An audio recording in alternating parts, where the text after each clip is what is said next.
Uh-oh. Okay, we did it. So that's it. We did it. Hello, everybody. Welcome to TNA Top 10. You notice the T is missing. Dad gave us the keys to the house, and we've already screwed up. So Terry will be joining us shortly. He has a soccer game, for Cyrus, and it is scheduled late. So he said to proceed without him, which again, Dad is not here.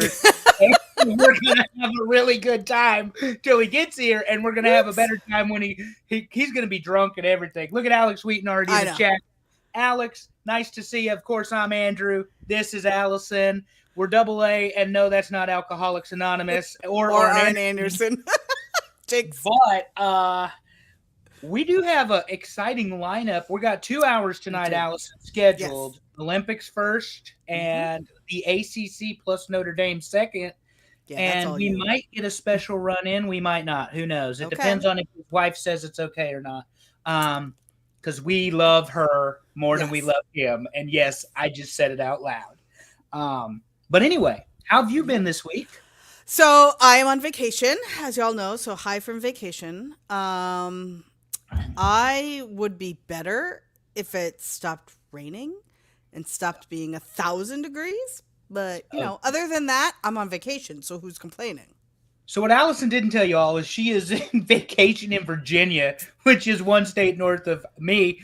And it's humid. It's hot. It's August. And by the way, there's a tropical storm headed this direction. Landfall, Florida, Monday afternoon. Going to hit North Carolina come Wednesday, Thursday. We're going to have a rain event. So it's going to be really exciting. Anybody listening to us, hey, be safe. Seriously, if you're in the Southeast, this hurricane, it will be a hurricane. It's a tropical storm right now. Debbie, not does Dallas, but she's doing the East Coast, and that's Debby, not Debbie. But Deborah, Big Deborah, as I call her, not Little Debbie. Once that storm hits the Atlantic Gulf, and it's 90 degrees right now. Average water temperature in the Gulf right now is 90 degrees. That's very hot. So once it hits that Gulf, Heather's here. Hey, Heather. So hi, Heather. Thank once you. It hits the Gulf Stream, and now it's going to churn up and it's going to become a hurricane. They're expecting it to stall over Georgia, which isn't good for us here in North Carolina, because as it stalls, the outer bands continue to soak us. And so, we'll keep an eye on it, but everybody be safe if you're here in the Southeast the next few days. The hurricane is coming, the tropical storm, rather, whatever you want to call it. West coast of Florida up through Georgia, South Carolina, North Carolina. But there's also something else going on. Speaking of hurricane,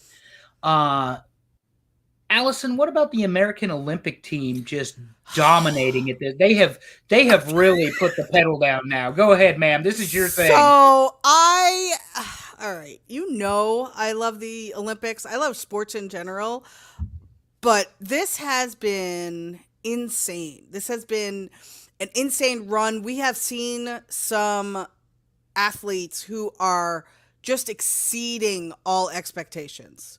No question. World records being broken. And absolutely. I mean, big time. So, like, for example, Simone Biles, I mean, there's only one word to describe her. Dominant. She is the second gymnast ever to win back-to-back all-arounds, which, I mean... The last time it happened was either the 60s or 70s. So you're talking 50 to 60 years ago was the last time there was an all-around champion in back-to-back Olympics. Yeah. And I know we don't have this in our notes, but I would like to give a special shout-out to the Women's USA rugby team. I have watched a couple of different sports, but I was obsessed with the rugby team. I believe her name is Alona. I now follow her on social media. She is hysterical, and I love it. I love everything about her. She's doing the Olympics right. She's having a good time, meeting everybody. That's the other thing. They're all meeting so many people inside the Olympic Village and outside. I think I saw a video of people meeting Tom Brady, meeting Mariska Hargitay from Law and Order. Like, that's nuts. But back Olivia to the Olympics. Benson, Olivia Benson. Why don't you talk about the swimming? Because I know you love the swimming. Well, first thing about Simone Biles. Okay, I hadn't been able to watch as much Olympics, but I caught the all around, her all around, her finish. And when she jammed it at the end, it was ball game. She knew Yeah. that she won the all around. She knew that she won, and when she hit it, it's that thing. Baseball players do it a little bit when they hit that home run. They know they hit the sweet spot. When you're watching football from the sideline and you see the big play, you know that it happened. But when Simone Biles stuck the landing on the last piece of the floor routine, she knew she had that flag ready. And her teammate took first and third, and the Brazilian took second. But yeah, the Brazilians were excellent. When she stuck it, I mean, she stuck, and there was this face that was just, I don't want to call it like a resting bitch face, but it was pure concentration. And she was going to go prove she was the best in the world, and she did. Katie Ledecky, speaking of best in the world, Ledecky, however you say it, 10 seconds faster than the next person en route to winning another medal. And then, of course, her 9th gold medal, 4 straight 800 meters. Unheard of, never done before. So like we said, this Olympic team, even though the United States is tied with gold medals right now, they will pull ahead. They're up 71-45 against the next person in the medal count. But Ledecky, another great showing, 4 consecutive Olympic Games where she wins the gold in the 800 meters, never done before. That's amazing. And then we're back to gymnastics. What about Steven? Oh, okay. He's the Clark Kent of gymnastics, okay? He takes those glasses off. The best was, I think it was the pommel horse. Yeah. Where he just dominated. And then he puts his glasses on. Yeah, and then he puts his glasses on and you're like, you're the cutest thing I've ever seen. Yeah, he's blind apparently without them. But when he put those hands on the pommel horse and it was time to go for whatever it is, 90 seconds, 2 minutes, whatever it is, it's not very long.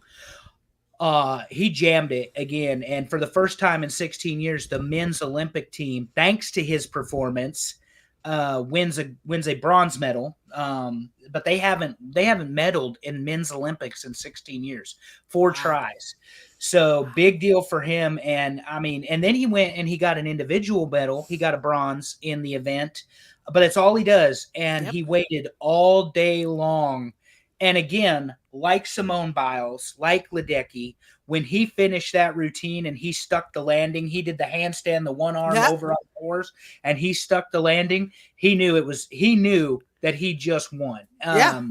No question. It was, again, fantastic. Team USA, basketball.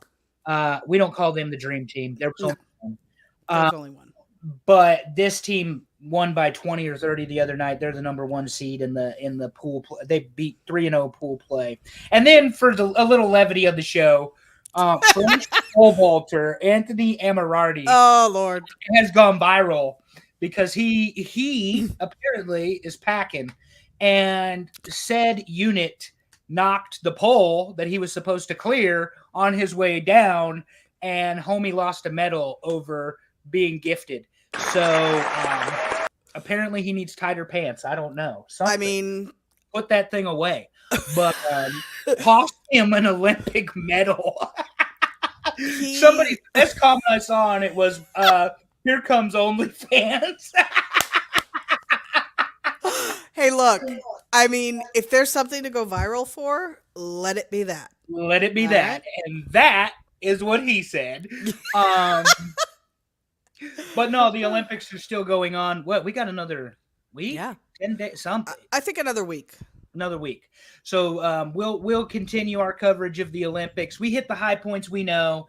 My little favorite guy, Tom Daly, the diver, he came back, dived for the kids, 2nd place, but he's not American. He's Great Britain. So, but he and his partner, diving partner, fantastic. The kids were there. His husband was there. The whole thing. I love that. And I like him because he was 13 years old in his first Olympics.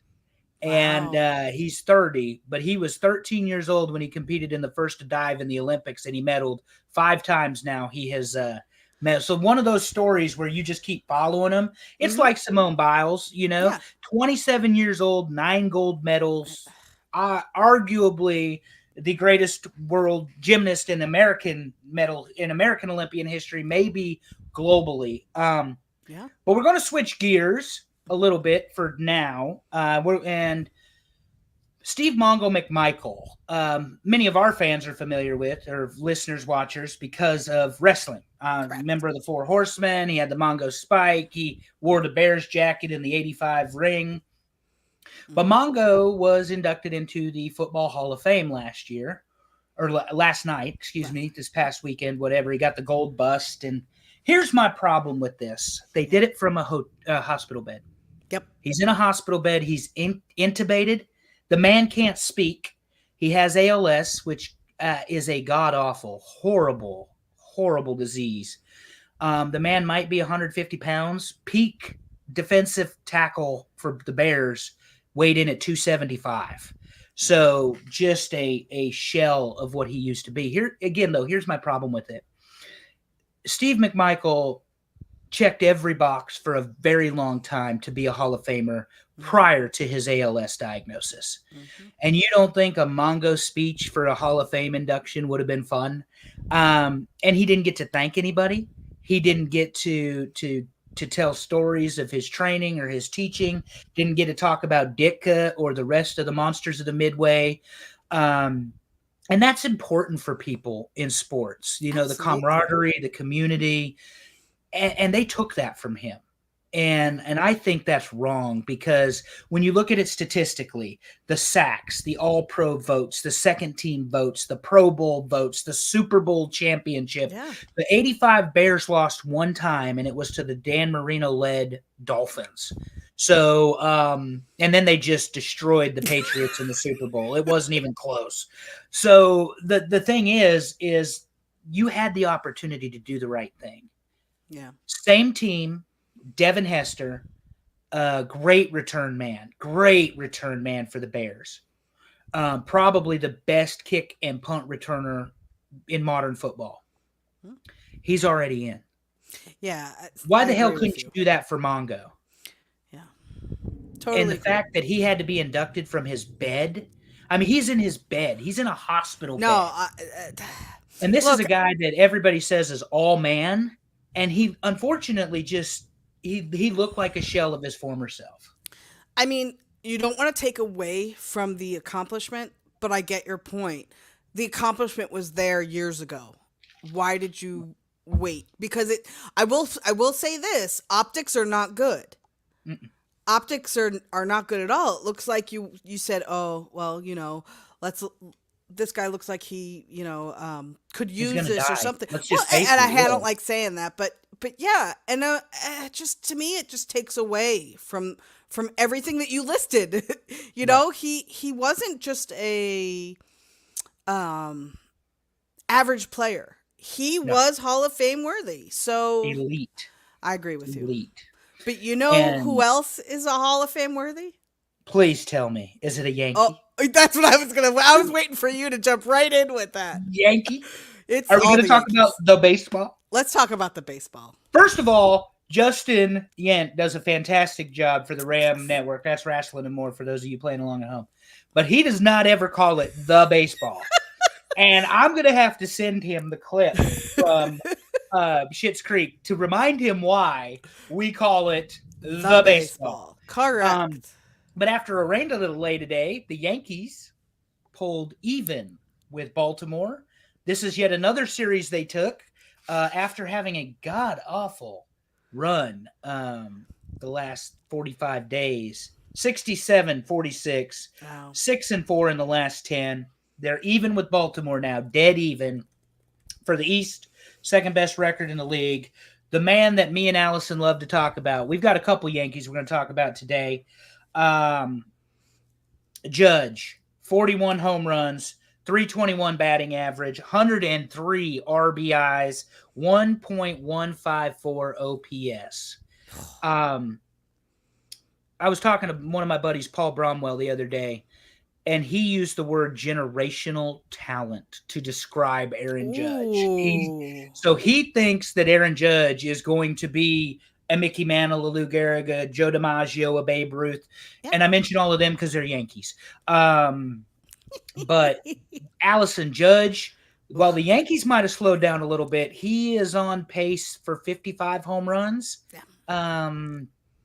What do you think? What do you think of the state of the Yankees before we get to Torres and Volpe? So this has been a really good week. This Yeah. week has reminded me of how much fun it could be to be a Yankees fan. Everything from like All-Star break to now, yeah, not so great. But they're not just hitting home runs. They're hitting power home runs right now. 471 was Yeah. it that I told you, or 477? It went a Somewhere long around. way. It went a very long way. But we're seeing that more consistently, I'm thinking. And now if we could just get the pitching, yeah, to match the hitting, that would be Well, awesome. I mean, when you've got to score 10 runs to beat the Yankees, it's a good day.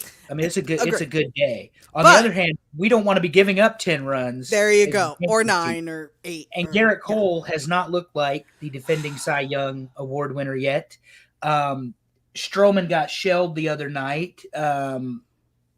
Gil has been pretty good. I was going to say, how's your boy Gil doing? Yeah. Gil has been pretty good. I was watching some videos on the Yes Network on the closer.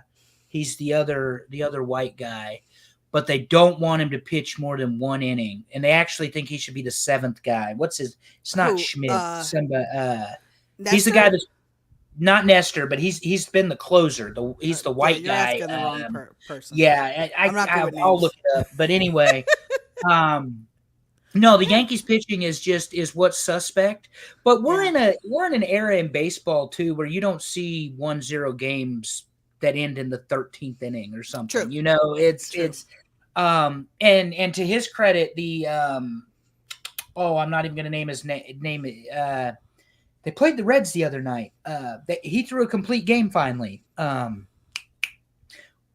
forget. But anyway, I'm sure Dave will correct us. I am sucking at this, but he beat the Reds and he threw a complete game the other day.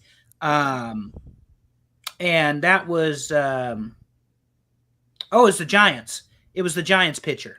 Okay. I had to think about it for a second. It was the Giants pitcher. But anyway, threw a complete game the other day. You don't even see that anymore. You don't see them allow them to be in the there's so much with the load management and all of that sort of stuff. I would almost think it's a little bit of a confidence killer when the manager comes and pulls you and says, "Hey, look, you pitched 5 innings. You struck out 6 or 7. You've only walked 1. You gave up a hit, but we're going to pull you anyway. We got to." It's like, it's really not that bad, but you're going to get yanked from the game, no pun intended. So I just think that, the Yankees are doing the right thing. I still don't see them as the elite playoff team yet, though. And I know I picked Cleveland and that offended you because Cleveland sucks. Yeah, but when I picked Cleveland, you know it and I do, the Yankees were just derailed. And they got Giancarlo back. They're doing load management with him, though, too. He's in the DH position, and they're not playing him in the DH every game. Nope. They're using Judge. And that's the thing that I want to get to real quick. Glaber got benched this past week. Yes Network, by the way, Allison's friends. Check them out because they are legit. Instagram, Facebook, social media. They get, and so you see this interaction with Boone and Glaber. And Glaber gave an explanation. He said, "I didn't hustle. I didn't play. It's my fault. The manager did the right thing." And the Yankees ended up losing that game. They may have got 3 against Toronto if he had hustled. And that's the thought. Yeah. So they replace him with Oswaldo. But here's the thing about the Yankees. They've got the new man we just got. Jazz. They got Jazz playing third. They've got Volpe playing shortstop. You've got Torres in second, but Oswaldo can also play second. Mm-hmm. And then the young guy playing for Rizzo at first. Rice. Ben Rice is playing first base.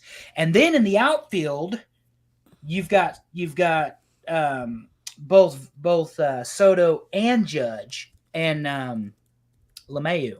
So they've got a lot of weapons. They got a lot of really good players. They just don't have a lot of consistency right now. Yeah. The one consistent thing though is Aaron Judge. The other good thing is when you see the middle of the or the end of the order start to pick up, Volpe batting 270 right now, and he's got 12 home runs, but he's hit 3 of them in the last 3 weeks. So if Volpe heats up a little bit, he's the shortstop, 23-year-old baby. I mean, he's a baby in the league.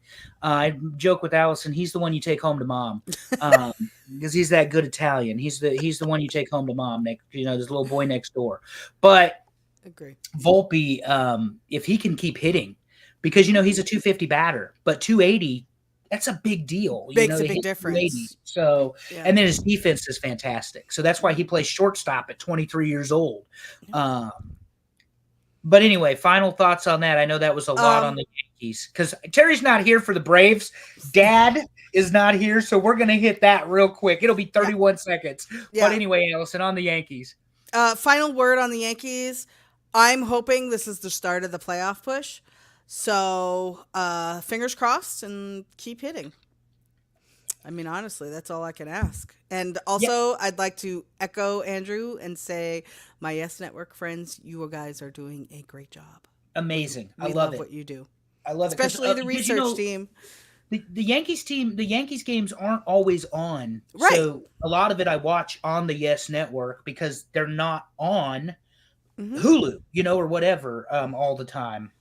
But anyway, Yankees beat the Phillies, which is part of Terry's deal because the Braves and the Phillies are in the same league in the NL.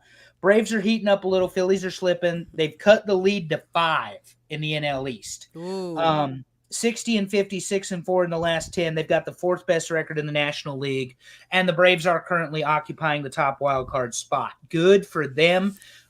You're welcome, Terry, for the help with the Yankees sweeping. That's right, sweeping the Phillies. The Phillies allowed, what was it? Almost 30 runs. Yeah, in 3 games. Was a lot. It was a lot, and 25 anyway. You can't do that. You cannot. And then they weren't returning the shots to the Yankees. So, Terry's right. He says it all the time. It doesn't matter how you play in May and June and July. That's right. It's how you play really in September and into October, particularly if you're in those playoff spots. So Dad is right again, even though he's not here. If his Braves can find some consistency, and one thing he did say in our group chat is that Jazz will push the other Yankee players to play better. He will make them earn their time. And I sent you that where Glaber's like, I have no intention of moving from third. That lasted 5 seconds. He's playing second now. So anyway, that's enough on the Yankees, I guess. But they will be back next week, as always, because that's God's team. Let's talk about what went down last night. I give a lot of thoughts on this, so you get to lead. You get to lead, honey. Okay. SummerSlam. I know you have a lot of thoughts, so I'm just going to hit my highlights. Okay? Oh, no, I was saying I've given them already. So okay. You get to lead this. I will happily do this. So, first and foremost, Judgment Day. It's news to me what happens from here on out. To me, they're done. Mm-hmm. You can't rebuild something that is broken like that because you've got Dom now split from Rhea. You've got Finn and Damian Priest. So let's go through it real quick. So Liv ended up beating Rhea only because there was interference with Dom. I mean, I think we all saw that coming. Yep. I think it was done really well. But his turn at the end after the match was over, I was like, well, if you were gonna blatantly turn, why were you like, oh, I didn't mean to hit, to hurt you. No, you did. Like, don't just be a man. But then again, this is Dom. But the body language, the smirk, the smile, the Eddie Guerrero. That's what I was going to say. The Eddie Guerrero smirk. Eddie because Ray wore a mask. Yeah. But but the facial sells so well. So Really, really well. And a great choice as an opener. We talked about this last night on the watch along. well. Really good choice for the opener to set the tone and give you the space necessary to get the other half of the story, which let's just jump to it. Go ahead. Damian Priest loses the world title to the man that is inevitable, as I call him, Gunther. Yes. But Allison's wrestling boyfriend, Wrestling boyfriend. wrestling boyfriend, Ex Finn boyfriend. Balor. Well, he's my ex because he got married. I have morals, so. Oh, that's true. And his wife is a very nice person, She is. from what I gather. So I let him have that. Okay. Well, her ex-boyfriend was doing some nefarious shit last night. Shady Shenanigans. It was great. I loved it. Now, what do I hope that means? I hope that means now we have a future feud between Damian and Finn, and we see the Demon back. I would give my left arm for that. Here's where I'm going to burst your bubble. Oh, you stink. The Demon was a character brought out in New Japan Pro Wrestling, as you know, when he was the leader of the Bullet Club. And there he played Carnage and Rampage, and they did the paint job, and it didn't matter. The only time Finn Balor has donned the paint in the WWE is as a babyface. He never has worn it as a heel. Okay, that's really a good point. So, like I said, not to kill your buzz or no, that's harsh okay. your buzz on this, but facts help.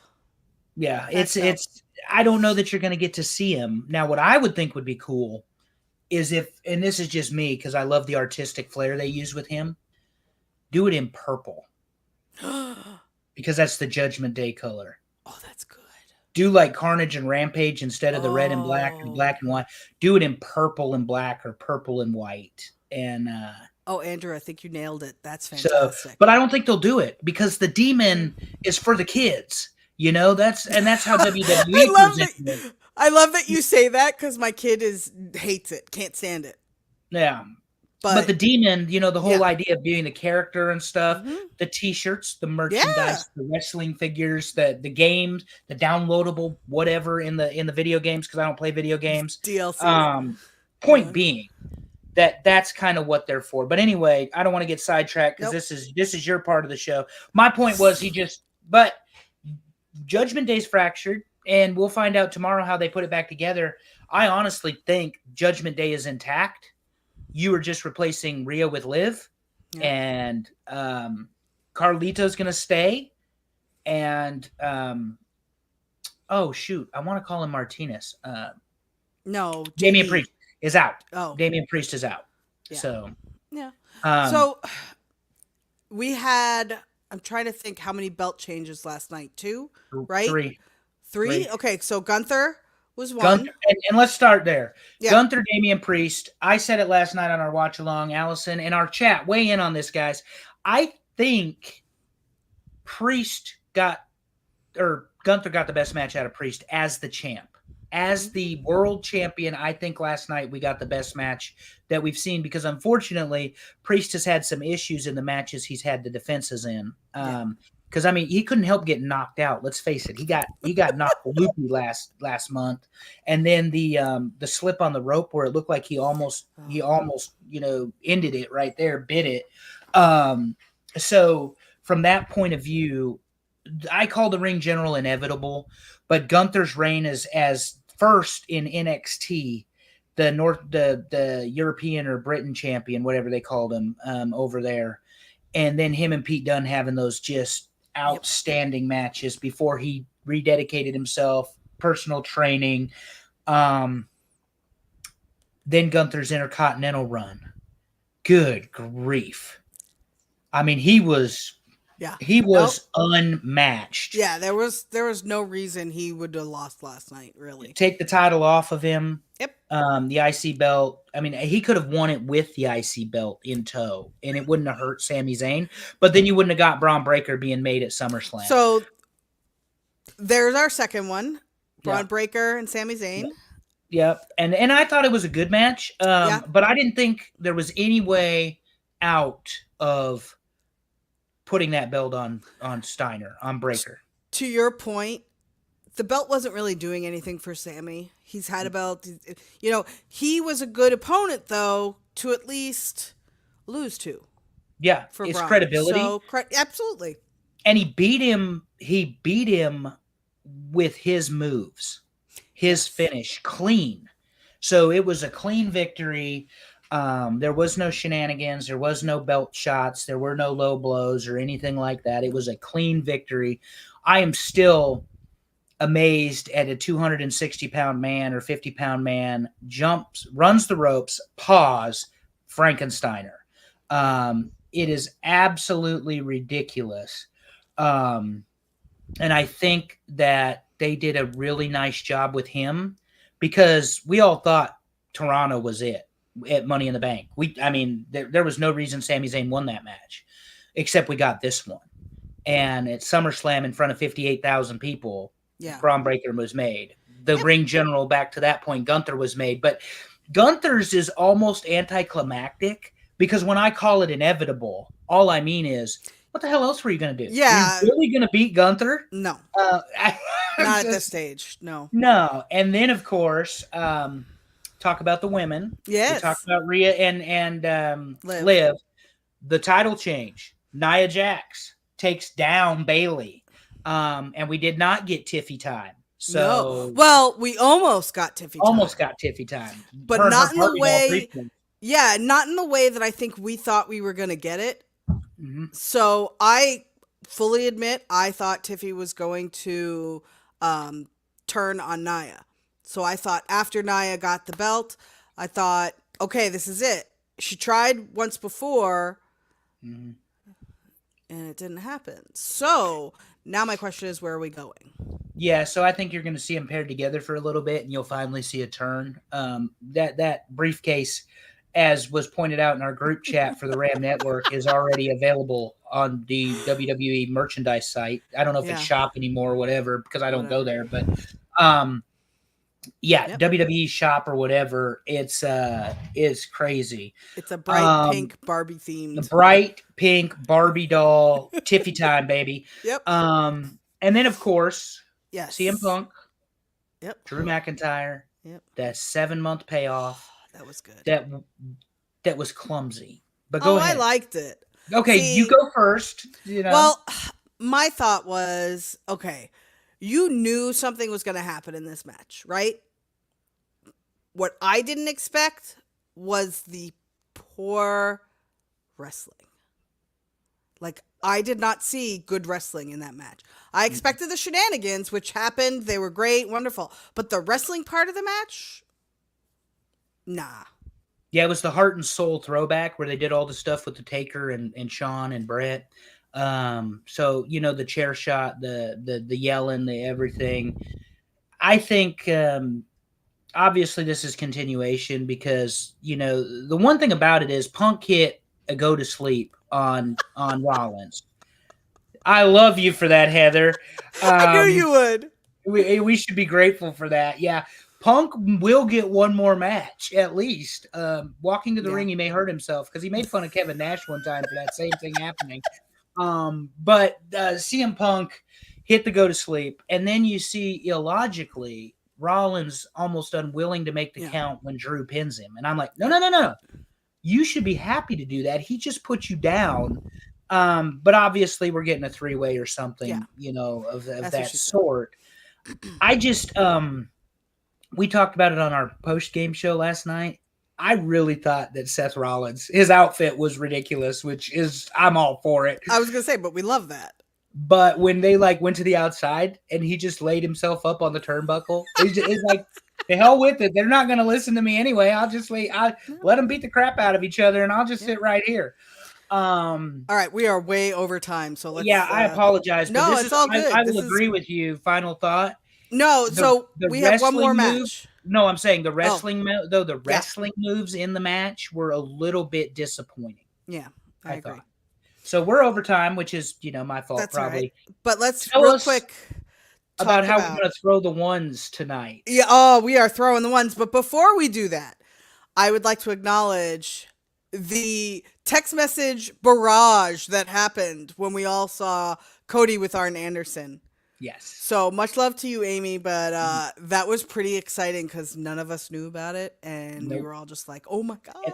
And Arn's been out of WWE 5 years at this point, Yeah, so to see him on SummerSlam, pretty big deal. pretty big. Obviously, he was in town for WrestleCon, but still, the big deal. Cody obviously has some flex there. Solo Sikoa, Cody Rhodes, Bloodline Rules match, and the reason for the Bloodline Rules match is because we had to get the Gaga in. Correct. The Gorilla. I mean, they had a pretty good match up to when the Gorillas of Destiny interfered. And what I mean by that is it was a good wrestling match up to. I don't think there was a lot of missed spots. Technically, it was pretty good. Selling was good. But it wasn't outstanding. No, but then you saw the God, and of course Tongaloa has to screw something up, which is his gimmick.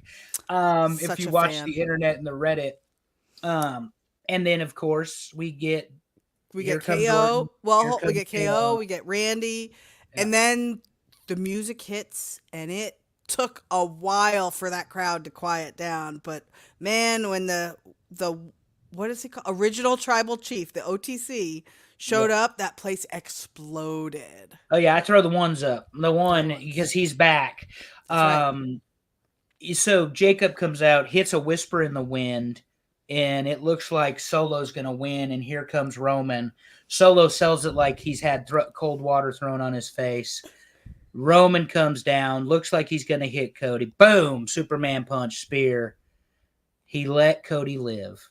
And that's the story they need to tell. Family business first.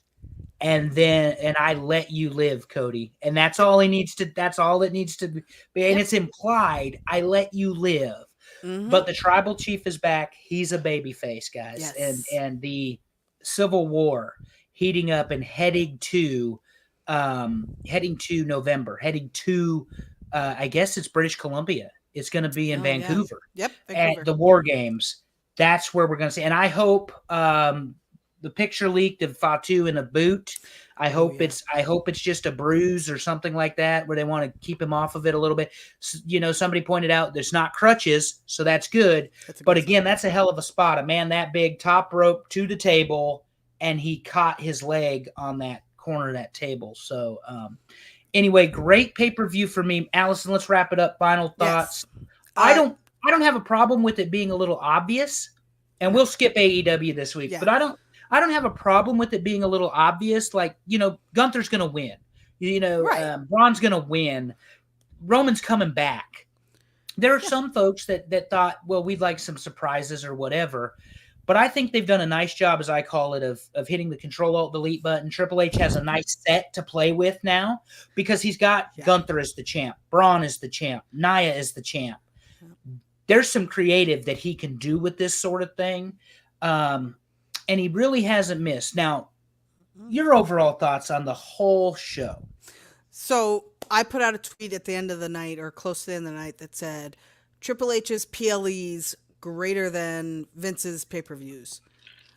I have noticed that the overall, I'll call it composition of the PLEs lately have been phenomenal. There has been build every time, and good build, not just like a 2-week build, good build. And there's a story to move forward with afterwards. And that was going to be my point. Every match had a story. Yep. Even if it wasn't a great story, there was still a story. But this isn't Vince Russo crash booking bad stories. This is, even if they didn't have, because obviously the Liv Rhea thing was really big, really big. And I think they could have done a little bit more cultivating Bayley and Nia, but they didn't. And that's okay. But going out of every match, you have a story too. And that is important when you're writing the soap opera we call professional wrestling. Yeah, agreed. The drama, if you will, baby. Yeah. But now we're going to get into some real drama because it's top 10 American Olympians. And so this you want to qualify it, or do you want me to make the bad news? No, you make the bad news, but I am going to say this is the first time we've done this without Terry, which means neither of us know what the top 10 is. Oh, that's going to be, this is going to be excellent. Because, see, the gimmick, guys. You watch us long enough or listen to us. I never know. And that's part of the fun. Dad always knows. And Allison usually doesn't know unless they discuss it previous. But one thing one thing that we found ranking top 10 American Olympians, what criteria do you use? And we have left several out. For instance, the entire Dream Team, not on this list. We did not put a team on the list with the exception of beach volleyball. So Dream Team, not on the list. Obviously, women's basketball, not on the list. Cassius Clay, 1960, gold medalist in boxing before he went pro. Some of you know him as Muhammad Ali. Not on the list. And we stipulate he's arguably the greatest boxer of all time. And that's a whole nother discussion for another day. Yep. But when we put these lists together and we're using third-party data and information and we're consulting each other, I will be perfectly honest, and I knew Ali won a medal. It never even crossed my mind. It never even crossed. And I've watched his documentaries. I've read his books. Good friend of the show, Anthony Pyrus, pointed out, I said, Andrew, you guys left Ali off the list. I said, well, he got one medal. I said, but I get it because it was, again, dominating fashion. But all that being said, before we get into the show, because Allison's going to hit the button on me in a second, we want you all to participate because it helps shape and formulate this argument. Oh, wait a minute. Terry's going to be here in just a minute. So maybe we wait on Terry. I don't know. No, let's go because we're late. Should we go? We're way behind. You and I talk too much. We need Terry to keep us from talking. I talk too much. I know that, but I am just a fountain of information. Some days misinformation. Anyway. All right, here we go. Thank you. Ready? We appreciate your voting. Yes. Hopefully we all can find some positivity in this top 10. Allison, here we go. Number 10. Number 10, Shaun White. I mean, 3-time Olympic gold medalist. Hard to argue. Made snowboarding popular. 5 times in the Olympics. Will we see him in 26 or did he retire? I think he retired. No, that's not the Olympics. On the top, it looks like those are the years of the Olympics, that he was in. Oh yeah, they are. Never mind. He's Winter Games. He's winner. Yeah. So, and by the way, Tanya Harding did not make the list, and I'm offended. If we're going to do this, nope. Dad vetoed me and said, "What medal did she win?" I said, "Well, she would have won if it hadn't been for that awful Nancy Kerrigan." So Shaun White is actually in Paris, enjoying the games with the Olympians, which I think is fantastic. And he's a great ambassador for the sport. Absolutely. Obviously, snowboarding became very popularized with him. 16-year career in a high-risk sport. Yep. They're doing jumps, they're doing twists, they're doing moves. There's tears, there's falls, there's breaks. And a really good representative. Plus, we do know that we have a younger demographic on this show, so people are getting the modern ones. And Allison just hit the button, but that's okay because that's my man. I didn't mean to. Ono. Look at him. Look at him. So he's a speed skater. This is like, I always call this sprinting on skates. Yeah. Because it's basically you're watching these guys and girls pretty much speed past you. And you're like, I'd fall if I tried. Oh, so, it is absolutely ridiculous. Yeah. The speed. But look at him. 3 Olympics and he's got 8 medals. Like, that's insane. Yeah. And he was always fun to watch because, somebody pointed it out in a meme or a video or something, whatever. They're like, I really get into sports I don't care about when the Olympics are on. And this is one of them. Like, you'll never catch me watching speed skating. But when Apollo Ono was a competitor, he was must-see TV. And, like here in the United States, I'm sure most of our viewers and listeners know, they played all the best stuff. He was always on because they didn't play every single event or game or whatever. But when Apollo Ono came on, it was must-see television. And God, was he fast. Yes. God, was he fast on skates. Anyway. All right. Number 8. Oh, my girls. Misty May and Carrie Walsh. Beach volleyball. This was one of the exceptions, guys, to a team because let's face it. I mean, the Dream Team, we get they're all gold medalists. They're all Hall of Famers. They're all professional basketball players, whatever. But this team right here, they were very, very good very good. Absolutely. Very well. I used to play volleyball, so volleyball and beach volleyball are my favorite summer sports. And again, this is like to your point, Andrew. I don't watch this any other time. Like I'd love to, but it's really not televised. I thought the two of them, and I mean, you could see here four Olympics, 3 goals. Like that's amazing. That's pretty freaking amazing. And watching these women well, all right, I wasn't that young, but still, as a younger me, I was like, this is athleticism at its best. I loved seeing women celebrated because women athletes sometimes not so much, but they dominated the sport. Dominated. Yeah, I did announcing for volleyball in college, and so we were Division III school at the university. I went to a private university in Northwest Iowa, Briarcliff University, but they weren't the great volleyball team, but we had several girls, big records, strikers. The libero was fantastic on defense. By the way, because we haven't mentioned Nebraska today, number 1 in the country in volleyball. Yeah. And the team that put 93,000 people in Memorial Stadium last year for a volleyball game. So insane. that is insanity. That's insane. That is insanity. I can't even imagine that. More on Nebraska next week. Let's move on. Next, move on number to number 7. Jesse Owens. Yep. Track and field. Now, I do not know much about Jesse Owens, and that's probably because he was an Olympian in 1936. This is what Jesse Owens is most remembered for. He won 4 gold. Hitler trots out the Nazis and believes that the Third Reich athletes are racially superior and thinks that they are going to just dominate the Olympics there in, was it Munich? Pretty sure it was Munich. It was probably because Berlin was 72. So the Munich games in 36, Jesse Owens comes out and just smokes the Nazi competitors, and they didn't have a chance.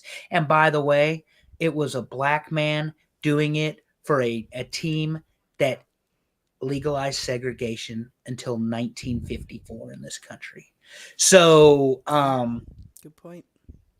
What an FU to Adolf Hitler. Like legitimately. Legit, yeah.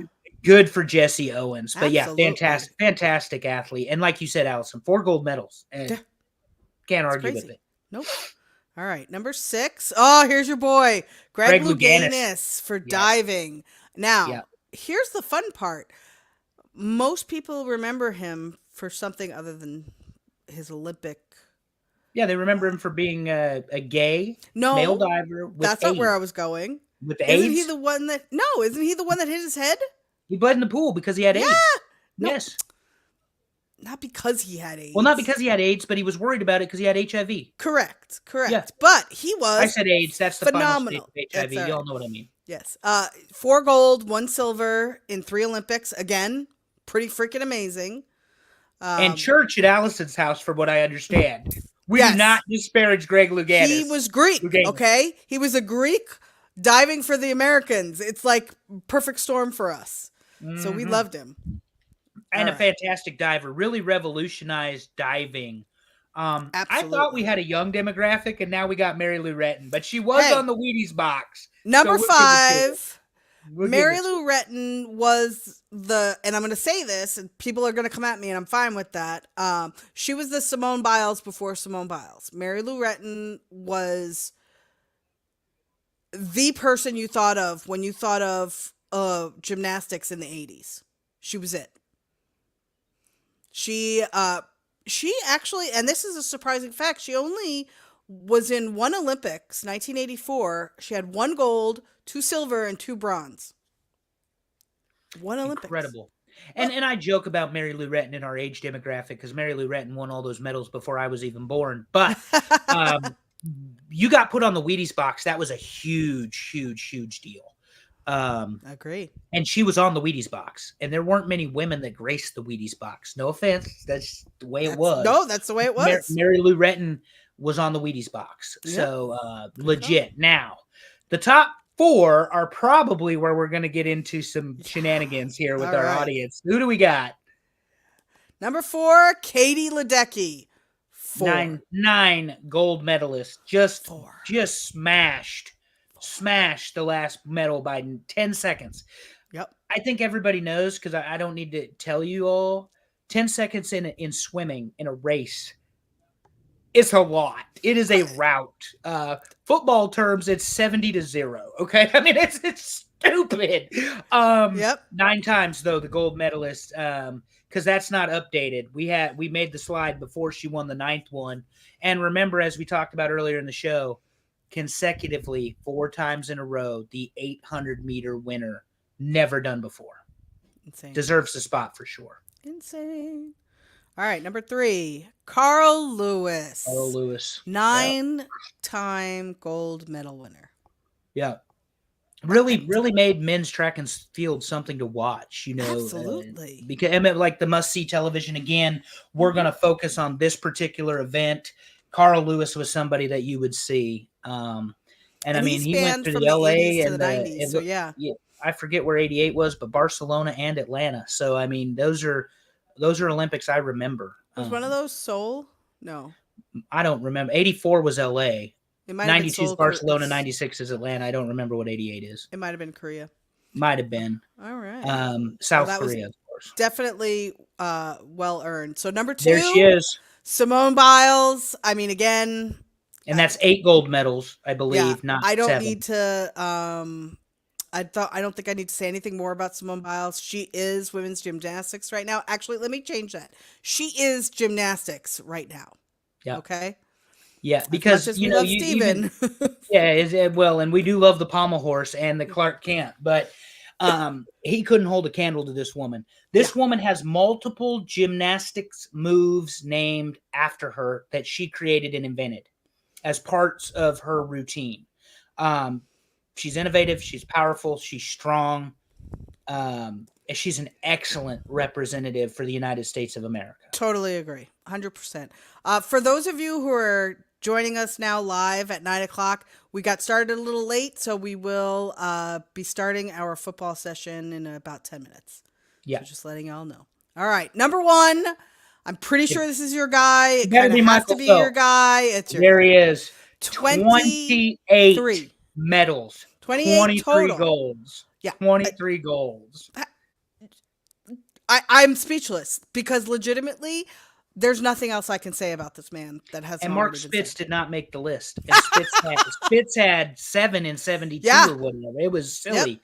Very good point. But Michael Phelps, the greatest American Olympian, and look, we left some off the list. And think about gymnasts, Shannon Miller. Talk about a badass back in the day on the Magnificent Seven, Carrie Shrug, however you say her name, the one who did the vault with the broken ankle. Yep, with the broken ankle. I mean, that is legit. She did it. She vaulted and helped her team medal with a broken ankle. Insane. I'll never forget that because I watched it live and I remember, that. But what I watched live was Michael Phelps' domination of the sport of swimming. Absolutely. And it was so good. And Allison's going to run him down because that's her way of wrapping me up. That's right. All right. So our top 10 American Olympians: number 10, Shaun White; number 9, Apollo Ono; number 8, Misty May and Kerry Walsh; number 7, Jesse Owens; number 6, Greg Louganis; number 5, Mary Lou Retton; number 4, Katie Ledecky; number 3, Carl Lewis; number 2, Simone Biles; and number 1, Michael Phelps. Michael Phelps with a bullet. All right. So, and I think Andrew, would you like to? I mean, I think that's fantastic. Great participation this week, guys. We really do appreciate it. Do you want to go through the Ram? What's coming up next, or we're going to do it? We're going to do it because we're going to get ready. We're going to take a break here in a minute. We're going to get to the ACC plus Notre Dame. Yeehaw! But on the Ram Network, our boys over there at FFP, that's Dave, that's TJ, that's Timmy. They're doing 1974, August of 1974. And I had to ask what something was, but Whitey Ford and Mickey Mantle to the Hall of Fame. No shocker there. CBGB, a nightclub in New York. That's what I had to ask about. Buford Pusser, they're going to cover. And they're doing Richard Nixon resigns from the presidency of the United States, August the 8th, 1974. Last day in office, August the 9th. Hot take. Nixon was a far better president than history remembers him as. And anybody that wants me to elaborate on that, it's at 30-year fan. Good luck with that. We will keep that off of here. Yeah. Talking wrestling with Palm Water Dave, Justin Davis, and of course, the lovely Amy Vaughn, who will be blushing as she talks about the Enforcer Arn Anderson this week. We'll be recapping SummerSlam. And there's a lot to talk about. Obviously, we do more than just wrestling on the Ram Network, but that is really their bread and butter there over on Talkin' Wrestling with Palm Water Dave. I was there. Episode 2 dropped. Our man Terry, Dad, as I've been calling him throughout this show, who is watching us but not jumping in. I got the text message. I paid attention. No, it's not part of the private chat. You know better. Just dropped episode 2 of I Was There. It was that shit show Bash at the Beach 2000. Hulk Hogan, Jeff Jarrett with the laydown, Booker T leaves with the title belt. You get to hear Dave and the HSV's perspective about it as he sat and watched it all unfold. Something that honestly, and Allison is watching wrestling as long as I have, nobody had ever seen anything quite like that. Even the Montreal Screwjob 3 years earlier was not the same thing. Dave and I also did Generations. This past week, we dropped the Go Home show for the Royal Rumble 1993. We will be doing a live watch along with the Ram Heads on the Ram Network to watch the Royal Rumble 93. Bret Hart versus Razor Ramon World Championship, 30-man Battle Royal Rumble. So there will be plenty to do there. And then the World Class Flashback, because it's just my gimmick. The Von Erichs are still fighting the Freebirds in 1983, and nothing else has changed. They also recorded a Memphis show, and the boys of FFP did a Wrestling with Commercials. And by special request, I got a Mentos commercial in there because it's the fresh breath freshener. So anyway, that's what we have going on. We are 2 legs of a 3-legged stool. Our man Terry is back. He'll be back for the second hour here on the ACC with Notre Dame. And we certainly appreciate y'all hanging for the first hour talking about the Olympics. Want to continue asking for your support. We don't know what we're covering next week, but we'll get there. It'll be on social. Somebody suggested top wrestling tag teams. So maybe it's time. Who knows? I don't know. Terry's the boss, so we'll ask Dad when he comes up and decides. Nope, that's not Allison just hit the button again. No, I'm hitting buttons. She's hitting buttons because it's time for me to go. Allison, final thoughts on this week's episode, man. Final thoughts. So I didn't do a producer's piss this week because I'm on vacation, and guess what? The only thing I'm pissed about is all this damn rain because my kid wants to go on roller coasters. Rain and humidity. Welcome to the South. Ladies and gentlemen, that's it for hour 1. We'll be back in 5 to 10 minutes. And maybe we're bringing someone other than Terry with us. So we'll figure it out. Thank you all. All right. Thank you.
There he is. Oh, shoot. Terry, let me change my background.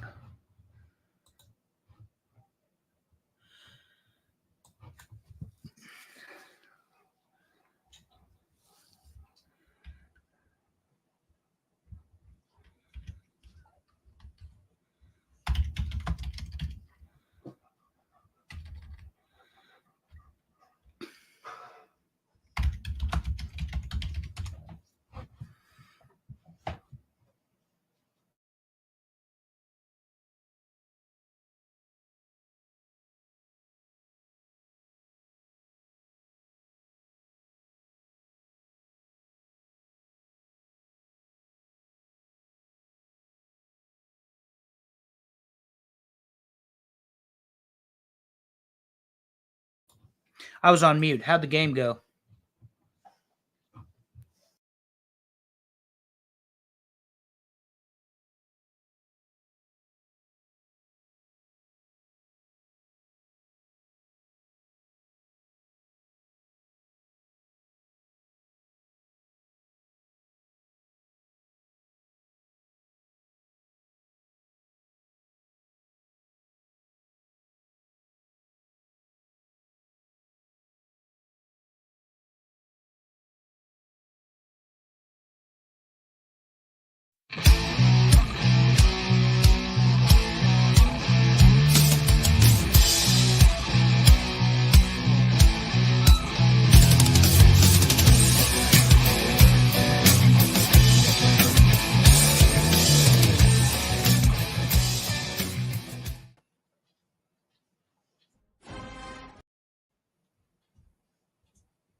I can't hear you, Terry. Hold on. That's because I'm muted. Like I said, we will figure out this live thing eventually. Welcome to TNA Top 10, hour number 2. I was not here for hour number 1. I'm sure that went well. Today, we are going to do the ACC Football Preview. Are How's we? it going, Andrew? Well, I was going to ask you how Cyrus's stuff went. We told our audience. They know Cyrus. They know he's a soccer player. The other football. The football the rest of the world plays. Well, it went pretty well. They lost both games. They had a preseason week this week where all the teams in his organization kind of practiced every night this week and intense stuff, trying to get back in shape and that kind of thing, get to know each other, and then had some games against each other this weekend. So it went pretty well. They lost both, but that's fine. Without being funny though, this is the better league, right? This is the club league. Yeah, this is I'm paying a lot of money for him to. I love that, Terry. I'm paying a lot of money league. Yeah, that's basically what this is. But no, that's great. Like you said, the good news, when we talked about this, whenever it was this summer when you guys went to Tennessee or whatever, him being challenged, does matter. Right. I know you're his dad, but you like to see him be challenged because then he's going to get better. Well, he's playing against better players. They're quicker. They're challenging his ability to play defense, especially. Offensively, he's good, but he needs some work on the defense. So that's what we're doing. That's awesome. That's awesome. Work on the defense. I know we're talking about the ACC, but did you see the news that dropped on Michigan this afternoon? I did not. I've been busy. Well, tell me about the news that dropped on Michigan. So I told you last year I thought Moore, the new head coach, Harbaugh's assistant, would be the scapegoat. Yeah. They've got a draft filed with a bunch of level 1 complaints over the Spygate, whatever they're calling it, with the Connor Stallions buying tickets and going to games, and he's named again. They've called Harbaugh uncooperative because he wouldn't give them his personal cell phone to look at the text messages. There's 50 plus deleted text messages from Moore. Things are going to pop off there in Michigan if the NCAA has their way, Terry. Well, that's kind of what happened when he bought somebody a cheeseburger, right? He wouldn't cooperate, and that's why he got in trouble. Yeah, so in October of 23, Moore got his hand slapped and was named, and now because now this has happened again, he's considered a repeat offender, which automatically elevates the infraction, the infraction or the level of it or whatever. Yeah, so it's instead yeah. So if level 2 is not as bad, level 1 is worse or whatever, it elevates it because he's supposedly a serial offender or whatever. But my point is the NCAA once again coming after Michigan, and it has nothing to do with the ACC. But I didn't know because that news broke this afternoon. You know it. Yeah, and I didn't know about it. I didn't see any of it. So it is crazy. They're coming after him, because he was a coordinator or whatever. They're talking about that if they could put some violation in place for Harbaugh if he was ever to return to college.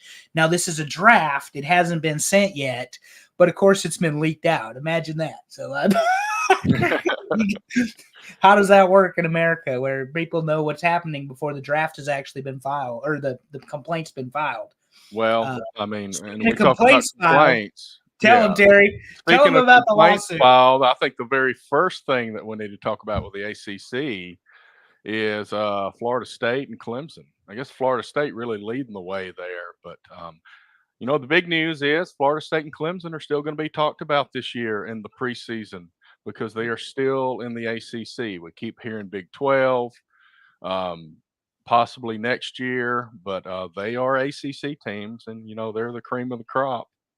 And we'll learn about that more as we do the rankings. But Florida State and Clemson, they're still there in the ACC. That's why the ACC is still important. Yeah, 251-page document recently released 2 days ago, heavily redacted. One of the things that was key they took out of it is that the principals do agree the contract expires in 27, not 36. 36 is with the extension for ESPN. So the television rights, I mean, you and I have talked about it, Terry. The reason this is a big deal is because of the sheer amount of money. That's why this is a big deal. If there wasn't this type of money tied to it, Florida State and Clemson would be gone. I mean, their asses would be out. We wouldn't even be talking about the ACC because we both love Miami so much. Oh yeah, that's it. We'll get there in a minute, but we don't love them as much as Dave loves them. Dave loves Miami. I heard that. I might have started that rumor, but it's okay. What's George say? If it doesn't matter if it's true, if I believe it, So yeah, I heard Dave in the HSV loves Miami, the Hurricanes especially. Oh no. And here he is to defend himself. You set me up. There he is. Talking about his love of the Hurricanes. Oh, do I? Look behind me. Look at the couch. Does that look like a Miami Hurricane couch to you? No. Obviously, this is a rib. I heard you're the biggest Miami fan since Dwayne "The Rock" Johnson. Yeah. That's why The Rock sucks, because he went to Miami. Oh, my God. He did win a national championship sitting on the bench. Yeah, I was going to say he didn't play. He didn't play behind Warren Sapp. Dave in the HSV is here, ladies and gentlemen. So live corrections are happening on the air. And apparently the first one is he is not a Florida State fan or a Miami fan. He is a Florida State fan. And Dave, remind everybody who the greatest Florida State football player of all time is. Jameis Winston. Ron Simmons. That was a softball, and you went with the lobster thief or the crab thief. Come on now. No, it's Ron Simmons is the greatest defensive player of Florida State history. Greatest offensive player of Florida State history is probably Chris Winkie, but for all shits and giggles, we're going Jameis Winston. Winkie, Ward, Winston. Who was the running back? 14 to 16? Warwick Dunn. No. Oh, not 14 to 16 was Cook, Dalvin Cook. Yeah. Dalvin Cook. Yeah, he was hell. So anyway, Dave's here, guys, and that means we're going to talk about the ACC. Miami will get mentioned. Here's why. I posed this question to you all earlier, and Terry's been busy. I don't think he got. The sports writers are all up on their jock talking about how Miami is going to win the ACC, and that's on what is it? ES3 or what's the one we look at a lot, Terry, for the recruiting? The E3. On three, yeah. They're putting Miami as the odds-on favorite to win the ACC right now. Yeah. I don't see it.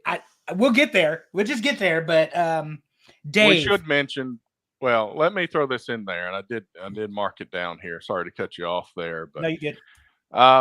we got 3 teams added to the ACC this year. Nobody left, but we got 3 new teams. Cal and Stanford, those Atlantic Coast universities, California and Stanford, Known and for football. SMU and in the Atlantic Coast of Texas. Yeah. Those 3 teams are added to the ACC. Yeah. So, Dave, you're our guest. You get 2 questions. We're asking. You are answering. First, thoughts on the lawsuit with Clemson and FSU. Obviously, because Dave's a hardcore fan, guys. I was busting his balls about being a Miami guy, but he is a hardcore football fan and he knows his shit. So, Dave, thoughts on the lawsuit first? Obviously, I just left my On3 subscription. So I went back to Rivals, which On3 has warchant.com, which is much better than whatever the fuck it's called on Rivals now. But I go to another board on Rivals called the main board. So I like that a lot better. And I just got tired of some of the bullshit on the Warchant one. But for the last couple of years, I've been following this. A lot of this news broke to Florida State fans more than 2 years ago. So it didn't really break into the news until damn near last August. So there is a lot of stuff being talked about, a lot of stuff being said. What you just said about the real grant of rights and the deal with ESPN running up in 2027. I've known about that for 6 months, but nobody wants to talk about that. ESPN has the right to extend the ACC's contract. As of right now, it does not look like ESPN really gives 2 shits about extending the ACC's contract because the ACC went and brought in Stanford, Cal, and SMU. Now, that does give you the California market. It does give you the Dallas market for SMU. But these aren't football powerhouses. Stanford might be the greatest college in terms of athletics when you really think about it and the number of national championships they have in all the other sports that don't draw a dime. But how is the ACC money? They're making about half of what the Big Ten and the SEC are paying out to their schools. You have Cal. Cal has more miles this year to travel in college football than the circumference of the earth. And Cal, and only, you remember, it's 12 games in college. There's 17 in the NFL. Cal is flying more miles than any team in the NFL this year. And we're going to get to it next week. I don't want to cut you off, but when you're talking about like Washington and Oregon traveling to Penn State and Ohio and same with USC and UCLA, this realignment is absolutely ridiculous. Last week's wasn't so bad. Let's be honest. The Big 12 is not as bad. This, to your point, you are going coast to coast for Cal to play Miami as an example, Florida State and Tallahassee as an example. And here's what people aren't really thinking about. Okay, that's football. Got to do it in every other sport. What about ladies volleyball? You got to do it in ladies every other swimming, sport. ladies golf. How is that going to generate any money at all? You're not. And Nick Saban said that a year ago that while you can criticize it, Alabama football paid for everything else. Yeah, and that's Florida. You want to know why Florida State's football program has the best shit in the world when it comes to anything going in Florida State? Because it pays for it. Right. That's how it is for for Clemson, for Florida State, for LSU, for Florida, Miami is. I don't know what the hell's going on with Miami, but Alabama, they got better Auburn. stuff to do. Yeah. So, but Terry will tell you, Auburn, Miami was a great school, and I'll tell you this: Miami was a great school. The thing that hurts Miami the most, they do not have a stadium on campus. Right. Their stadium is not in Coral Gables.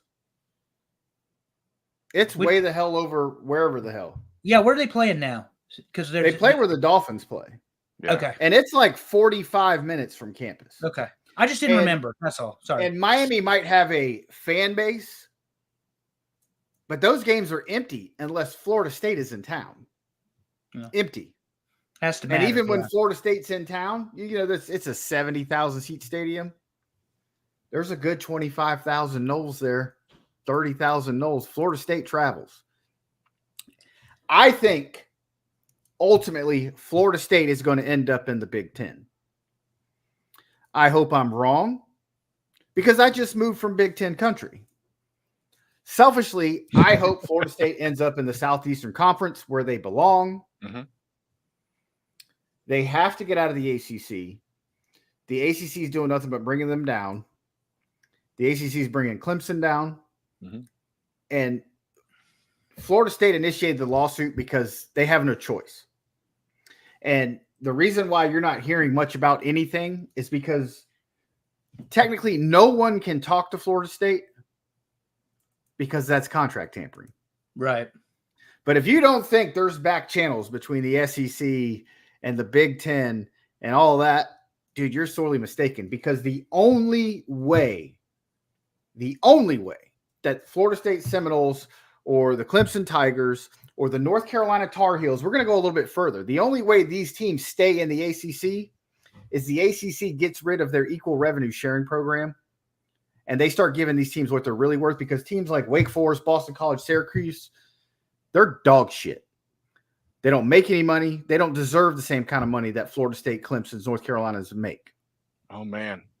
See, that's the funny thing about it, because you got Texas, who was kind of in that situation in the Big 12, kind of gave that up to go to the SEC, because the SEC is paying Vanderbilt the same amount of money that it pays Alabama when we have these bowl games. So that is an interesting Eventually, situation. this is all going to grow into a bigger pot. Yeah. And college football is going to be separate from everything else with the NCAA. Yep. And you're going to have your SEC and your Big Ten and a couple other schools here and there. They're going to be separated. But I could see the likes of a Purdue or Rutgers or Vanderbilt getting left out in some kind of big overall conference, because who would you rather have, Purdue or Clemson? Yeah. Who would you rather have, Vanderbilt or Florida State? Who would you rather have, Rutgers or North Carolina? And I'm not even talking about North Carolina in terms of a football powerhouse, but here's something that a lot of people don't understand. I am originally from North Carolina. The University of North Carolina is the oldest university in America. It was the very first university in our country. Now, there's 3 big state schools in the state of North Carolina. You have North Carolina. I guess it's not a state school, but Duke's. You have a private school in Duke, and you have NC State. So the vast majority of everybody that lives in North Carolina is a fan of either North Carolina, Duke, or NC State. You might have gone to East Carolina, but you still pull for one of those 3. You might have gone to Appalachian State, but you still pull for one of those 3.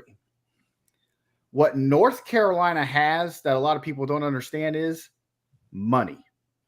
The University of North Carolina is one of the richest universities in America with their boosters.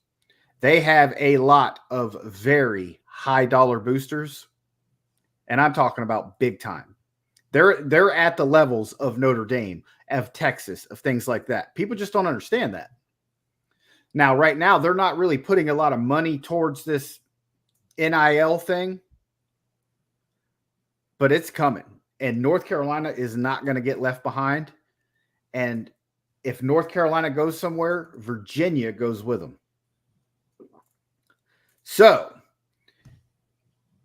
does the Big Ten take North Carolina, Virginia, Notre Dame? Or do they take a Notre Dame, Florida State, Clemson to get that southern market with Florida State and Clemson? Because I tell you right now, the SEC does not want Florida State in the Big Ten. And they don't want Clemson in the Big Ten. Because they don't want the Big Ten coming into their market. And that's what's going to happen. Yeah. So Florida State and Clemson, I think eventually Florida State and Clemson will end up in one of those 2. And North Carolina and Virginia are going to be the other 2. Mm-hmm. And that's because they want North Carolina. Virginia is a very prestigious academic institute. You know, they won the national championship in basketball a couple years ago. We don't care about that. Baseball, but North Carolina and Virginia can't be separated. So they have to go together. So if North Carolina goes somewhere, Virginia's going. And that's going to be how the deal works. Just people just don't know that. No.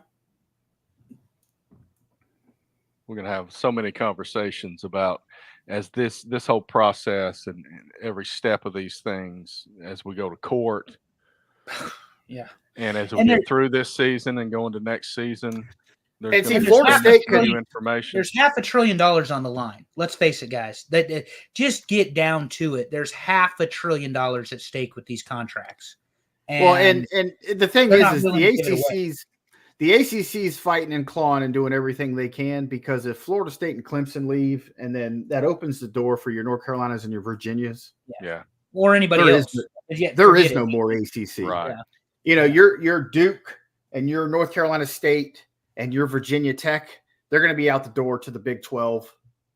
I could see the Big 10 gobbling up Georgia Tech at some point to get into that Atlanta market. Mm-hmm. But everybody else, Boston College, Syracuse, Wake Forest, nobody gives a shit about Wake Forest. It is what it is. If you're a Wake Forest fan, I'm sorry, but you're a small market team. You're a small university, and nobody watches you. Nobody ever goes, hey, you know, I live in Kansas. Boy, I can't wait to get home and watch that Wake Forest game. Ironically enough, another North Carolina school, too. Exactly. The forgotten one. But nobody's a fan of Wake Forest. They're a fan of the other three, like he said. Well, the problem is Wake Forest is a very small school. The only way the ACC stays alive is they obviously will have to bring in other schools. Yeah. Like if Florida State leaves, I could see a USF coming into the ACC. It makes more sense. Some of these teams that are on the Atlantic coast that have joined the Big 12, it makes sense if Florida State and Clemson leave that some of these teams would go back over to the ACC. Well, and here's the other thing. Basketball aside, Clemson and Florida State are the only football teams to win national championships in this conference in the last 20 years. In the last 40 years, 1980. Miami won in 2001.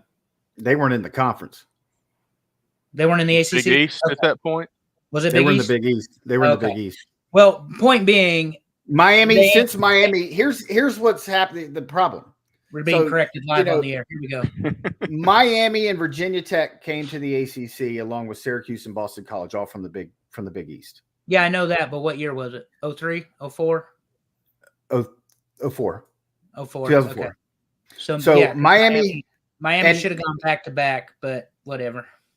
So, and on top of that, Miami, ever since they've come to the ACC, they have won 0 ACC championships and only have 1 10-win season. Yeah. No, I get it. This ain't the Miami from the 80s, man. Right. And as good as in the 90s, you had Nebraska was a power. We can't talk about them. I'm banned. It's next week, Dave. Next week. So we have Nebraska, you have Florida State, you have Florida, and you had Miami, who all those 4 schools right there, pretty much the national championship revolved around those 4 schools. And for the longest time, the BCS champion or the BCS game was played from a team from Florida. Yep. 100%. So when those 3 schools are clicking, there's nothing like it, because you have to think back in those 90s, me growing up, you know, Clemson wasn't the powerhouse in the 90s that they were now. So everything revolved around Florida State and Miami, which would play in early October, and Florida State and Florida, which would play the Saturday after Thanksgiving. Mm-hmm. Yep. Those were everything else was pretty much chalked up as a W. Yeah. Those 2 games right there, you just didn't know. Yeah, and you know, to your point, Bobby Bowden, fantastic. You know, and you know, the other thing was I saw an interesting statistic. It doesn't matter, but to Dave's point, that's the only reason it matters. Oklahoma and Nebraska represented the Big 8 in the Orange Bowl 21 times. Missouri did it once. I believe it was Missouri. May have been Colorado. But anyway, point being, you were going to see Oklahoma or Nebraska play Miami or Florida State or Florida or whoever. It was going to be in the Orange Bowl. And that was when bowl games mattered. And we're going to get to that in a second here, Dave, because we're going to rank the top 10 ACC teams, save for your Florida State Seminoles taking that big ass whooping last year from Georgia, 62. We'll get into it. Yeah, when you play the walk-ons and the blind kids, it's going to happen. There'll be a Here's spot for that. what I'll give you. Here's what I'll give you. I pulled this up for you. Miami has a very good shot of winning the ACC championship this year. Mm-hmm. Here's why. Not only that, but here's Miami's out of conference. They opened the season with Florida. This is a very down Florida Gator team. That can be anything. Yeah. I believe Billy Napier will be fired. That's how bad Florida will be this year. Go ahead, Dave. They then play FAMU, Division I AA. They then play Ball State. They then play South Florida. They get into ACC play. They play Virginia Tech, California, Louisville, Florida State, Duke, Georgia Tech, Wake Forest, Syracuse. They play one ranked opponent, Florida State. You're assuming they'll be ranked, which they should be, honestly. I'm just ribbing you. I mean, unless somebody gets injured or something catastrophic happens. Right. Florida State should be a top 10 team. Yeah. Miami could very well be a top 10 team this year because their schedule is Charmin soft. Terry, Dave said top 10. Did we rank top 10s around here, or do we just talk about Miami football? Our listeners rank top 10s, and we tell them where they're wrong, so why don't we get that started? This week's top 10 is the ACC preseason top 10 for football. This was, before Terry hits the slide, this was hard. This was not an easy conference. Right. Because I rank them all. This was not an easy conference to pick. Because I think you've got 4 or 5 at the top, and you got everybody else. And we got about 1 billion teams to rank here. Yeah. I was having trouble squeezing all the logos on this thing. Do we want to mention Notre Dame real quick? The reason we put them with the ACC is that seems to be in most collegiate sports where they revolve and play and stay. Yeah, and they tip their toe in the water a little bit, but don't commit. That's why I say join a conference Notre Dame on my tag here. And as a reminder, fans, Notre Dame can run the table, beat everybody by 50 because they're not in a conference. The best seed they hope for in the playoff is number 6. And we love that rule. Mm-hmm. Number 6. They'll join. Eventually, they're going to join. But anyway, Terry, who did not make the top 10 this week? Let's talk about the bottom 8. 8. And those will be Boston College, California, Georgia Tech, Pittsburgh, Stanford, Syracuse, Virginia, and Wake Forest. And I think this was probably my bottom 8. It's fairly reasonable. That's a lot of teams. So a couple of these teams are probably decent, but when you're picking 18 teams, somebody's got to be the bottom 8. I agree with that. Probably. Yeah. I agree with that. I would swap 2. Well, I would swap 1 from the bottom 8. Tell us when we get there. I don't think the Pac-12 inserts are getting respected, but since David Shaw left Stanford, it has been off the rails. Cal has not been good for a very long time. Syracuse started hot last year and failed, but remember, Syracuse picked up the Ohio State quarterback who went 11-1 and was fired from his job. And we'll get into that too. We won't, because we don't have a slide for them because they're in the bottom 8. So that's true. Mind. But Syracuse, I forget the guy's name. He went 11-1. They lost to Michigan. Kyle McCourt. Thank you, Terry. Kyle McCourt. They went 11-1. Who did Syracuse hire after they fired Dino Babers? Oh, good question. It was because he didn't make it. We all doing the gimmick here. Yeah, we got to get back. Adrian Autry. Yeah. Okay. But yeah, I don't think the former Pac-12 teams are getting the respect. But is that a basketball coach? Sorry, that's men's basketball. I'm like, that did not sound right. So somebody's going to call me Their an head idiot coach on is YouTube. Fran for that. Brown. Fran Brown, yeah. Yeah, so that's blame Terry on that one. Give me a dirty comment on YouTube. Blame I Terry. really don't care when you do that. We love it. I don't know. I don't think that Syracuse is ever going to be a hotbed again. It's just not a. Who the hell wants to go live in Syracuse? Well, they got kind of the same thing, though, right? They got the Carrier Dome or whatever where they play. Yeah, they're big, but even the basketball's falling off. No. Boeheim's gone. It's not going to be the same, man. And I don't know unless that they pump money into it.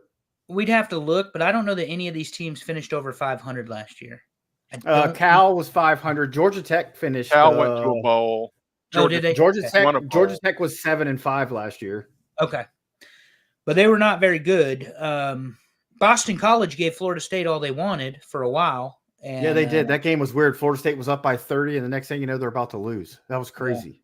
Yeah, gave them all they wanted there for a minute, but well, let's quit talking about the bottom 8 and figure out who we got at the top 10. Why don't we hit number 10, Virginia Tech, and they got the same head coach and quarterback coming back this year. They were 7-6 last year, and they had a winning conference record, and they beat Tulane in the Military Bowl. So, they got an entire 11 starters on offense coming back. So, at first when I was starting to look into this, I was thinking Virginia Tech, I don't have a lot of faith in, but they got a lot coming back from a team that won 7 ball games last year.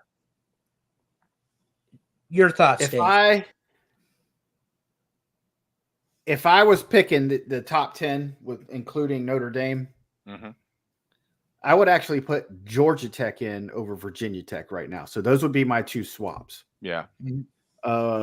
Virginia Tech.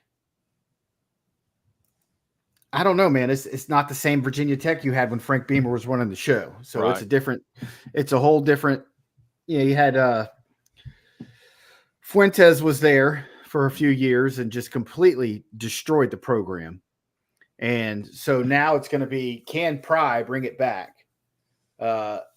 Drones was decent last year. I mean, he's not going to win any awards, but I don't see that. That's just tough. You have schools like Georgia Tech, Virginia Tech that can be flipped, but I think Georgia Tech they're growing and they're starting to get it together. And if they put money into that program, it could be a monster again. Shocker, I disagree with Dave. Virginia Tech defense is what won them a lot of games last year. And they've got 8 starters back, 11 starters. This has to put them I know, because they're my guys, that Nebraska is number 3 for returning starters this year. These guys have to be up there. Seriously. Just lost 3. Yeah. Well, you're doing something good when you think about this in this day and age in college football. If you're returning 19 starters, you're doing something good because in NIL, we said that last week. We said that last week. Whatever team it was, well, hell, it might have been Georgia, Terry. That even Kirby Smart, with all of the talent he has, is returning 18 or 19 starting football players on team that went undefeated in the regular season. So anyway, I think Virginia Tech should improve a little bit this year. It all depends too on their schedule, because if we've seen the last couple weeks we've done this, guys, that when you get to those middle teams, as Terry calls them, that GABA teams or whatever you want to call it, that group though, they're all interchangeable. And this conference has 18 teams if you count Notre Dame. So anyway, who's number 9? Number 9 is Duke. Too high. So there are some changes at Duke. Last year they had a good season with Mike Elko and Riley Leonard at quarterback, but there is a little bit of hope, and there is a name on here. They got some changes here. Manny Diaz is the new head coach, but Malik Murphy, who got tired of being one of 3 possible starting quarterbacks at Texas, said, screw this, I'm going to go to Duke. Now, they don't have much coming back. They got 5 starters on offense and 3 on defense. I don't know. It's Mike Elko left. He did a great job last year. No. What can Manny Diaz do? I mean, he's a where Manny Diaz went to school? Miami, wasn't it? Seminole, buddy. Was he a Seminole? Well, he was the head coach at Miami before he was the DC at Penn State last year and helped lead a top 5 defense. They'll be good enough to make some stops, but this is Riley Leonard being hurt last year is really what hurt Duke. I mean, you saw that Duke Clemson game. Down, I mean, just you talk about guts. And Duke had a great defense last year. Mike Elko's a hell of a coach, and I'm interested to see what he does at Texas A&M. But we're talking about ACC, so Manny Diaz, he's not going to get it done. This is a rebuild project for Manny Diaz. He's not a so head coach. He's a DC. He was a great defensive coordinator at Miami. He became their head coach. He got fired, obviously, went to Penn State, turned that around, but it sucks for teams like Duke because if you ever do get a good coach like Elko, they're just a rental, buddy. They're gone as soon as it is. A lot of times, if you get a good quarterback, they're gone. I mean, because these guys aren't staying at these kind of teams. They followed him to A&M too. A lot of those players transferred out to go to A&M once he took that position. And then Riley Leonard went to Notre Dame. We'll get there. Yeah. All right, let's look at number 8. NC State. Dave Doran is still there. Brennan Armstrong was the quarterback last year for a 9-4 team. They won the Pop-Tarts Bowl and got to eat that mascot. We talked about that last year. They had a good season at NC State last year. Dave Doran's still there, but Grayson McCall listed at starter for a team bringing back 10 total starters. I definitely don't agree with this one. With them at, what is this, 8? 8. Yeah, I put them up somewhere around 4. Yeah. I'm 4 or 5. The Wolfies are that team nobody wants to play. They will beat Clemson this year. And I can't. I have a team that I put number 2 for a reason. When we get to them, I will mention it. But yeah, Wolfpack, they're a good football team. Dorian's not the best coach. He says some stupid crap that gets the locals all, fired up and that sort of thing. But they play out there in Raleigh. It's loud. It's a heck. They have a great home field advantage. Their environment is great. Yeah. At Carter Finley Stadium. Yeah, it's great. It's a loud stadium. It only holds 60 something. But their fan base is rabid. So rabid. I mean, this is the same team that during a hurricane, it was Matthew. Hurricane Matthew dumped 18 inches of water in 8 hours here in Goldsboro.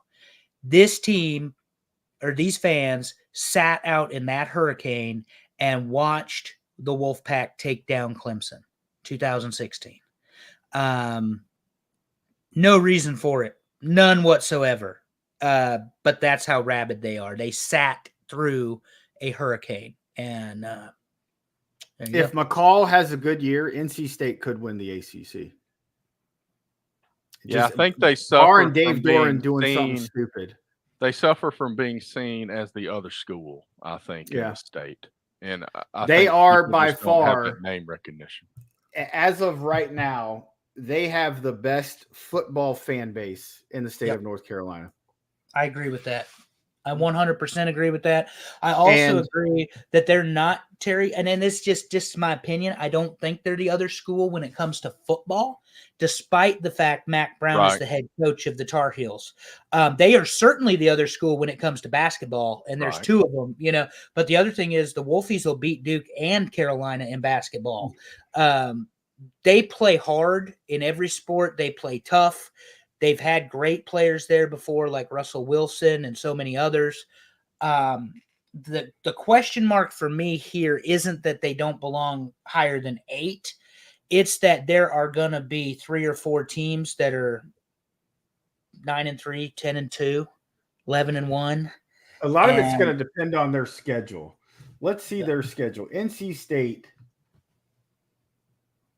Yeah, that's the thing with these big conferences now. You really got to dig in because technically we're not really saying NC State could finish with 1 loss in the ACC because they play Florida State. Is that what you're saying? No, they don't play Florida State. They play Clemson away, and they play Wake Forest, Syracuse, Cal, Stanford, Duke, Georgia Tech, Carolina.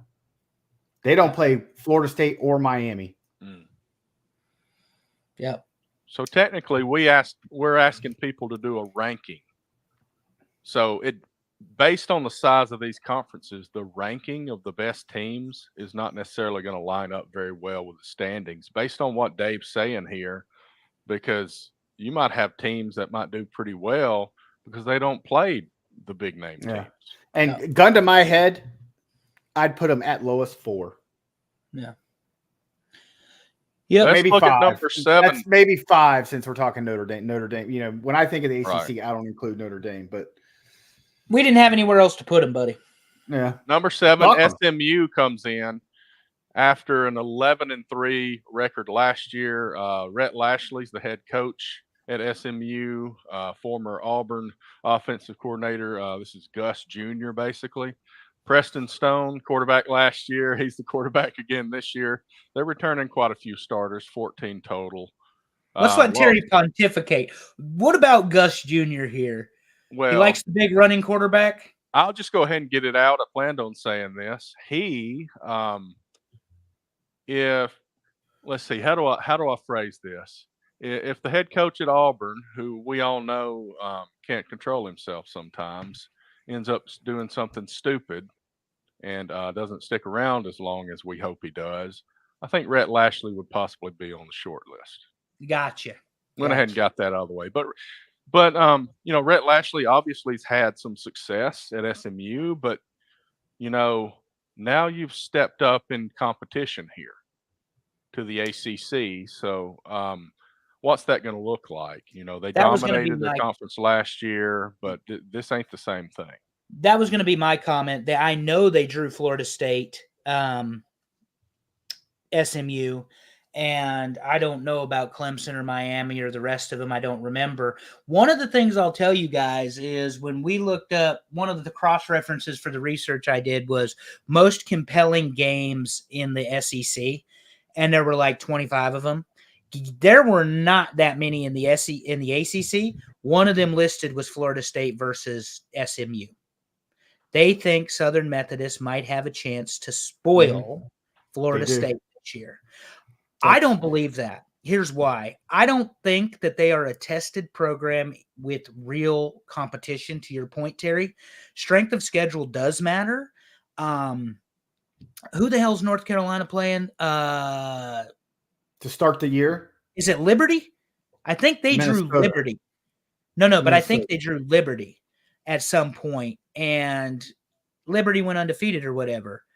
That doesn't mean Liberty can play with North Carolina, although last year App State took them to the limit. So who knows how that all goes. But my point is, I think Florida State will dog walk these guys. I think they're in about the right number. Maybe they're actually lower than 7 because they don't have Division I 5-star athletes going to Southern Methodist University. Well, look right there, 2023, their bowl loss to Boston College. College, yeah. They went 11-3 they were in the Potato Head Conference. So a lot of publications are predicting SMU to be a top 25 team this year. Mm-hmm. Now, whether that comes to fruition or not remains to be seen. But a lot of people are picking this as the watch out game, SMU and Florida State in late September. Yep. Agreed. Right. Number 6, North Carolina. Head coach Mac Brown. Drake May is no longer the quarterback at North Carolina. We now have Max Johnson, who I believe was at Texas A&M.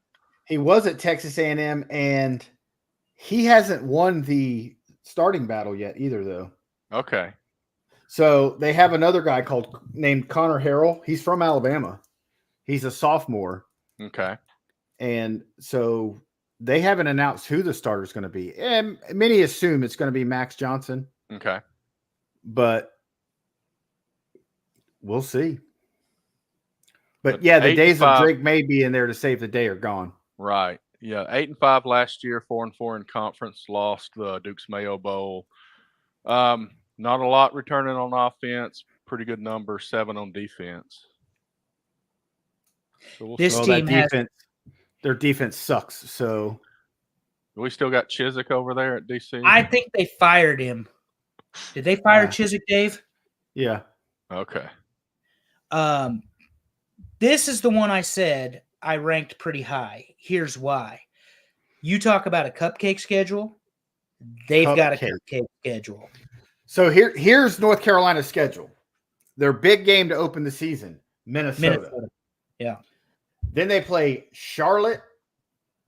They play James Madison. They play a 1AA school. Then they have Duke, Pitt, Georgia Tech, and Open. So they could be 1, 2, 3, 4, 5, 6, 7-0 before their first Open date. Yep. And then after that, boom, they play Virginia. Who's trash?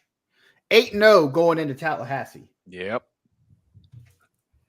I picked them Then losing to Florida State, by the way, because nobody's going to pick them winning in Tallahassee. I mean, if everything goes right, North Carolina could end up 10-2. I said 11-1, believe it or not, Dave. I can see just by 11-1 here, losing, too. by losing to the two teams that are really better than them, Yep. Florida State and North Carolina State. Because And That's what I the said. thing, though. Anybody That else? last game, those games, it's at North Carolina this year. I mean, Even without Drake May, I put these guys finishing number 2 and going to the ACC championship Goodness. because of that schedule. The only way it doesn't happen, Dave. Hold on. Don't jump my shit yet. The only way it doesn't happen is if we have an 11-1 or 10-2 tiebreaker scenario and you have to go to strength of schedule. okay, let me That's throw a the way it doesn't technicality out happen. here for you, Andrew. This is the top 10, right? Not Right. necessarily a prediction of the rankings. So don't get too caught up in the who's going to win what, but just, the idea in my head, at least, was to rank them. If you think they're better, go ahead and rank them higher. But you see what I'm saying? Andrew No, and I I are ranked also them kind how of looking at this. I ranked them how they're going to finish. Okay. That's how I ranked them.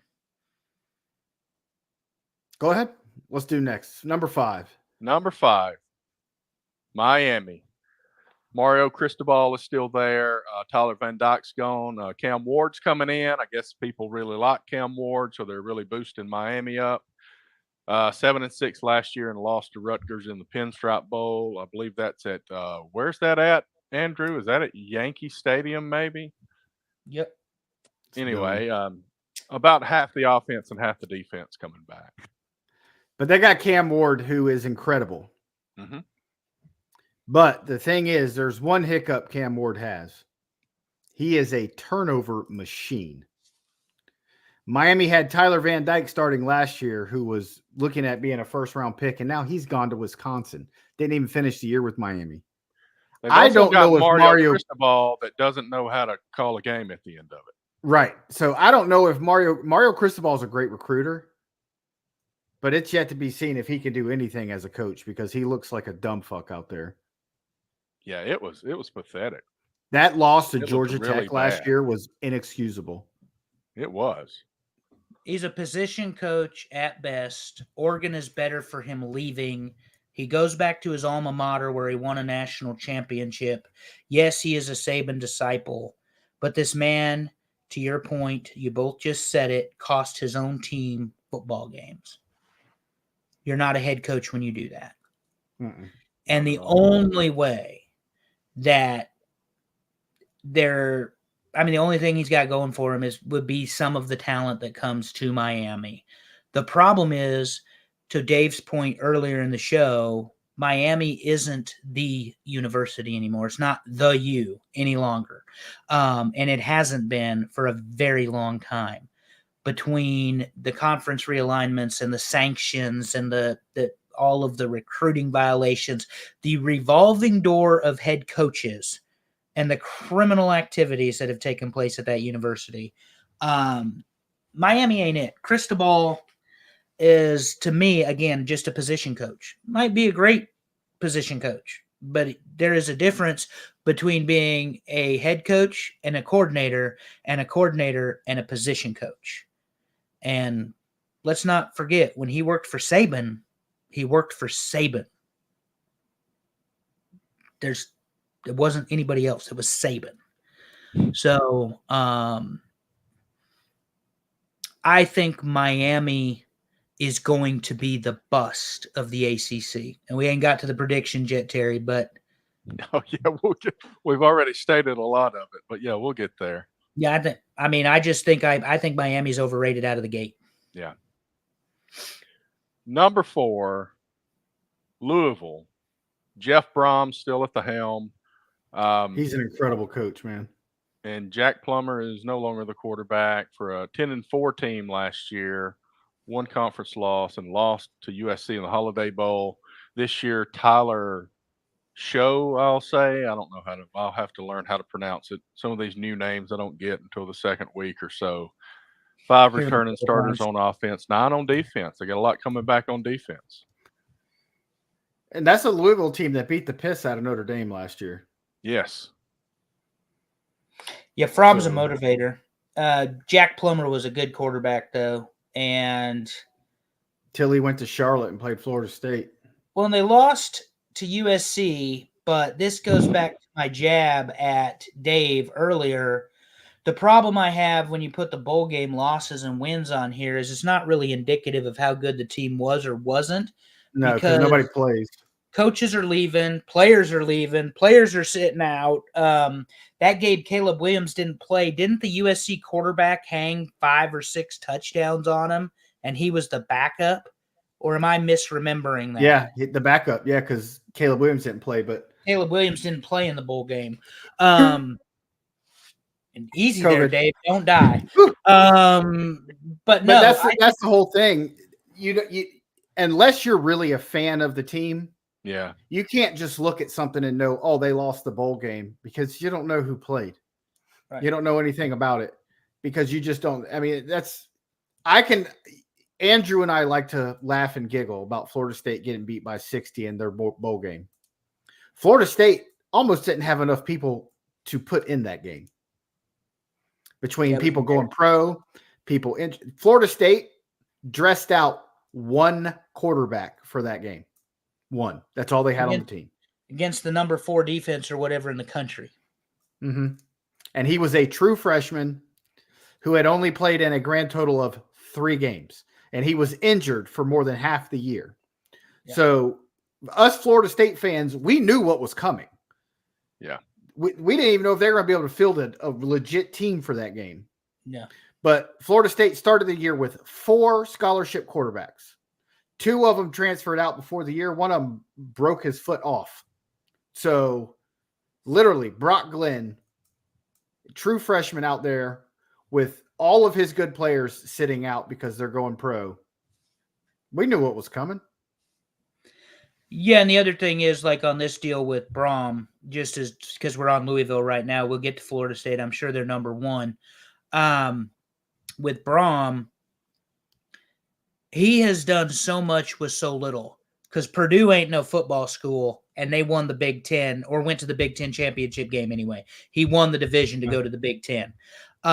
Louisville represented the ACC last year. I have that right, don't I? Against Florida State? Yeah, Florida State beat Louisville and Charlotte. So my point is, he does a lot with a little. And Louisville ain't no football school. Yeah, I know they had Lamar Jackson and everything, but they're not a football school. And the Boilermakers sure as shit ain't a football school. And I understand Drew Brees came from there too. So you got 1 in 30 years. You're not, but he's doing a lot. And Mike Allstott went to Purdue. Huh? Mike Allstott went to Purdue. I don't even know who that is. Oh my Lord. Tampa Bay Buccaneer legend. Oh, Louisville. Louisville needs to learn how to beat fucking Kentucky. Until then, the best Louisville teams every year lose to Kentucky.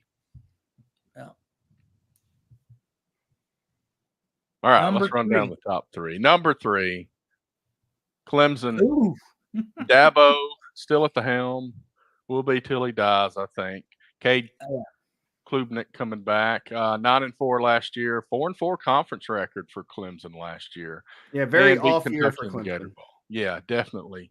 But the question is, Dabo's got a lot of opinions about the changes to college football and what he's willing to do to build his program and what he's not willing to do.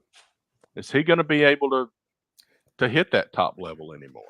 Well, what scares me is that bottom number there, returning defensive starters. 2. Yeah. Dabo is not doing this NIL game and this transfer game. Well, he's paying players, but his transfer game, he's not participating in. Right. He's not good at it. Like, it's not even. And he hit gold for a couple years there with Taj Boyd and the guy that likes to get finger blasted by Taj Boyd. Taj Boyd was awful. He folded under the pressure. I mean, he's the one that got railed by your Seminole defense in Death Valley. That was Taj Boyd. He's the one that got them back on the board and got to the Orange Bowl. You're talking about the Cleveland quarterback, and then of course Trevor Lawrence, Deshaun. So Watson. He got Deshaun Watson and Trevor Lawrence. But more importantly than that, you know better, Dave, than to come on this show and not talk about fucking defense.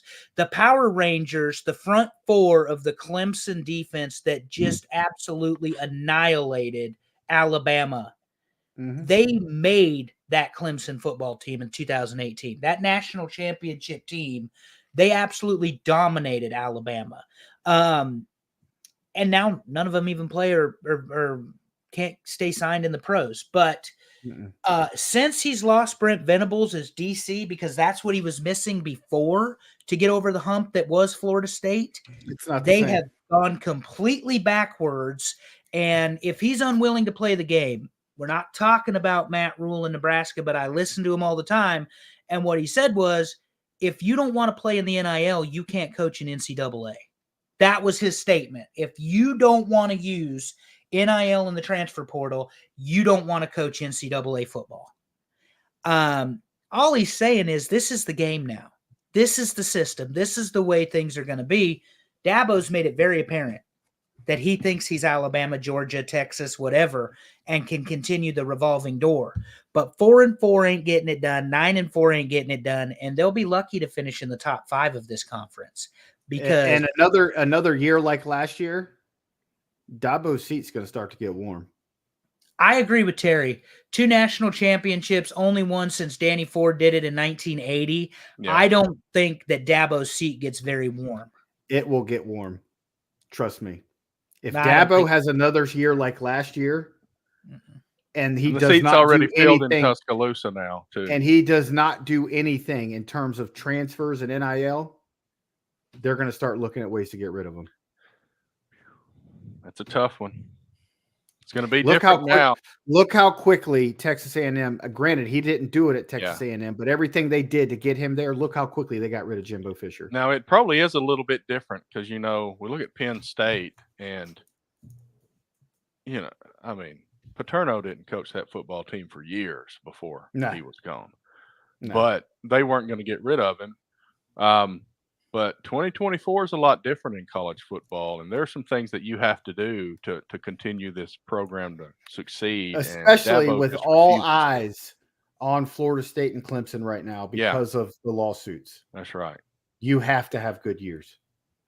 If one of these or both of these teams go out there and lay an egg, it does not look good. Right. This is the old Nebraska argument. You're talking about 9 and 10 wins being bad seasons. Mm-hmm. And unfortunately, Auburn's fired a lot of coaches for that. But I guarantee you, if Mike Norvell goes the next 5 years, winning 8-9 games, they won't hesitate. All right, I think we should know who number 2 is. Number 2, that'd be Notre Dame. Notre Dame Fighting Irish. Marcus Freeman and head coach. Sam Hartman is not there because he's looking into retirement. 10-3 overall last year, no conference record. I did not include their ACC games. They beat Oregon State in the Sun Bowl. And here's where Riley Leonard ended up. 3 returning starters on offense and 5 on defense. So they got a lot of new players. Riley Leonard's good. We talked about how important he was at Duke. What's Notre Dame look like this year?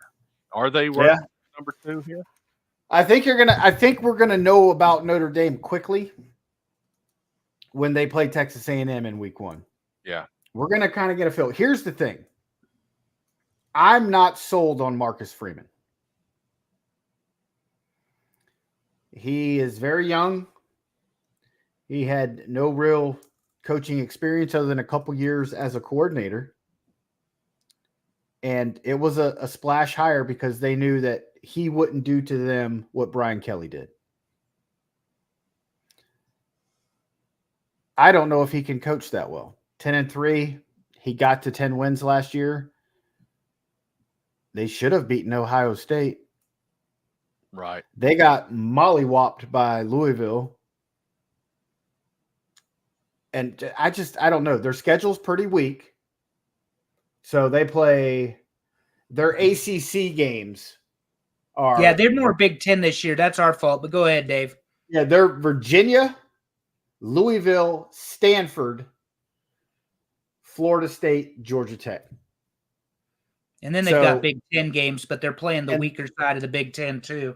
They're playing Purdue, yeah, and USC from the Big Ten.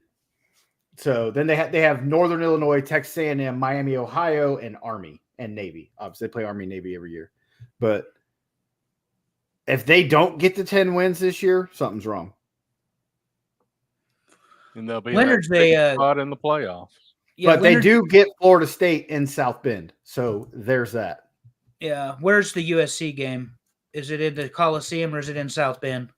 Coliseum. Yeah.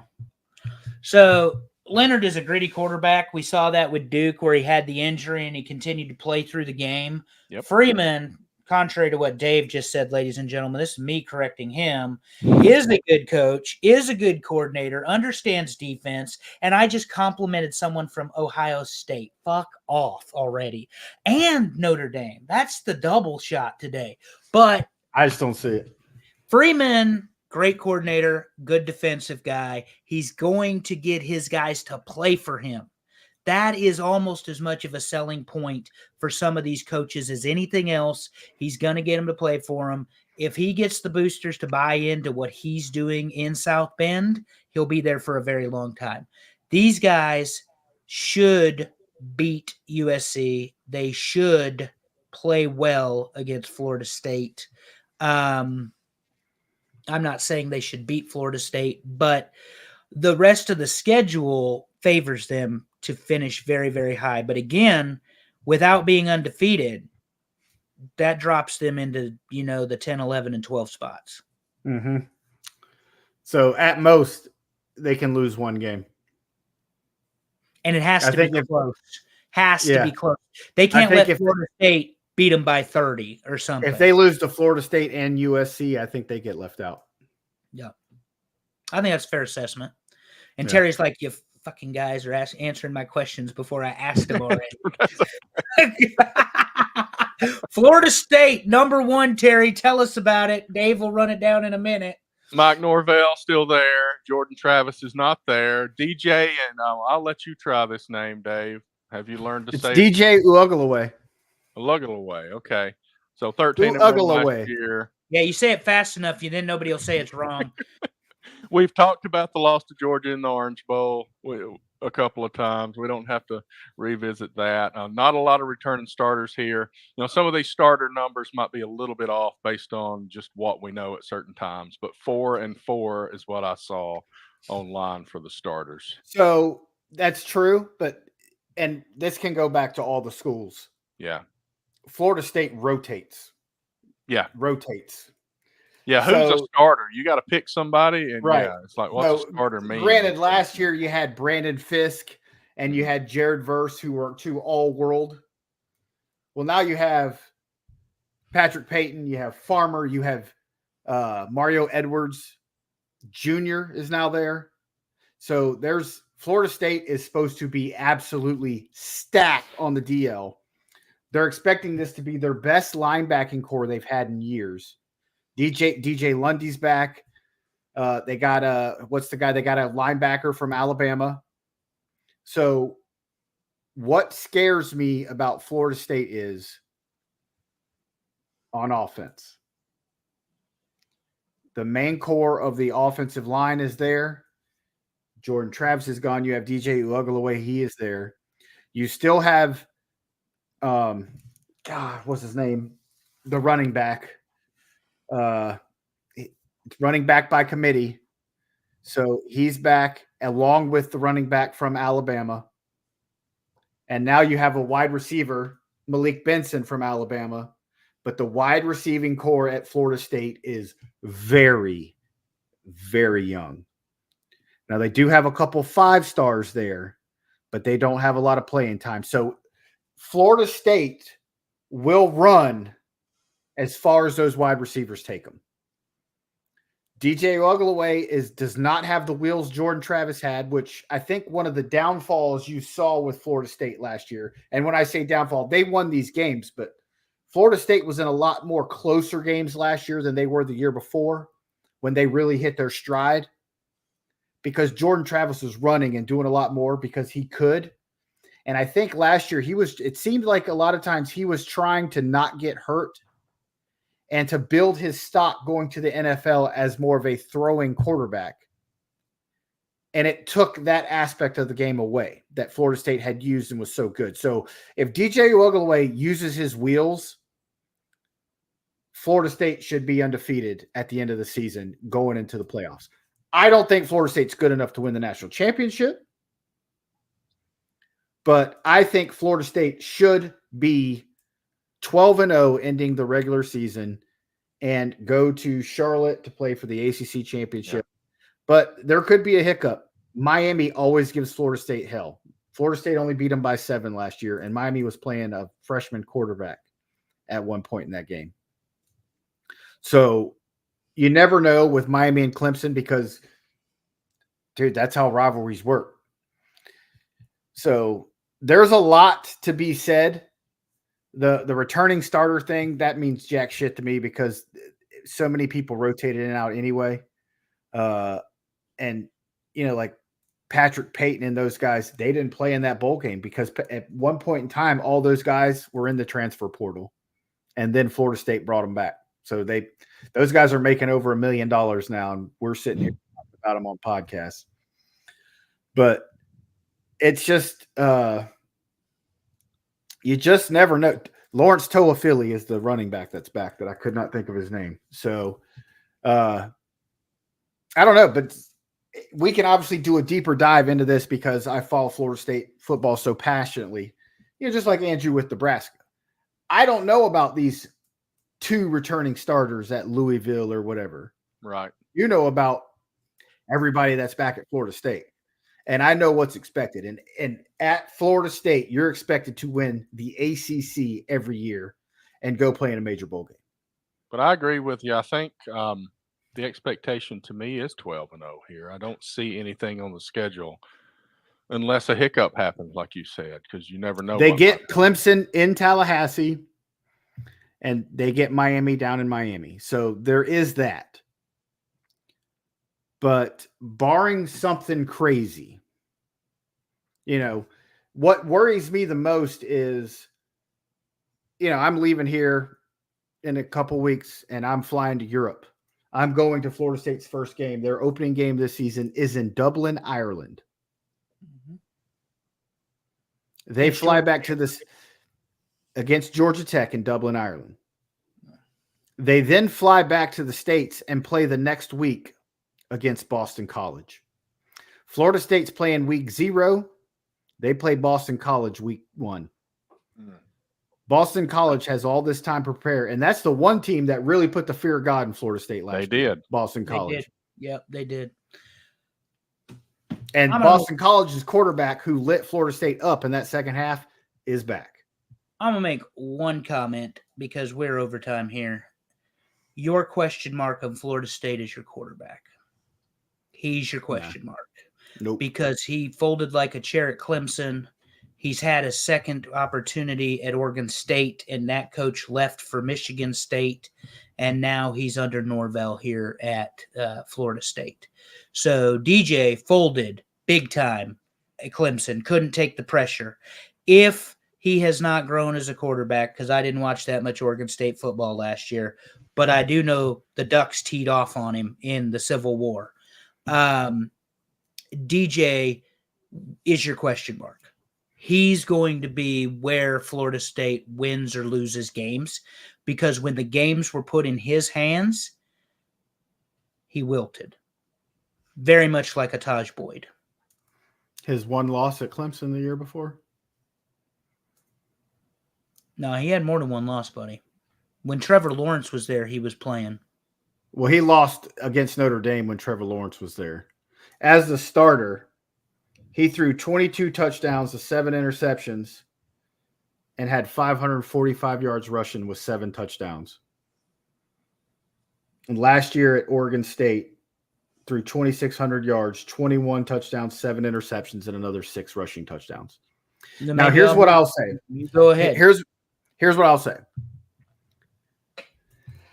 I got a guy posted on Twitter last week, and I got a good laugh about it, that Mike Norvell is losing Florida State. His players opted out of the bowl game and yada, yada, yada. He will not be the coach much longer. Yeah, I don't see those that. players in Tallahassee love Mike Norvell. He is bringing something back to the university they haven't seen since Bobby Bowden was there. Jimbo Fisher got Florida State a national championship, but by all accounts, Jimbo Fisher was a huge asshole and nobody liked him. That is not the same with Mike Norvell. And Mike Norvell knows what he's doing with quarterbacks.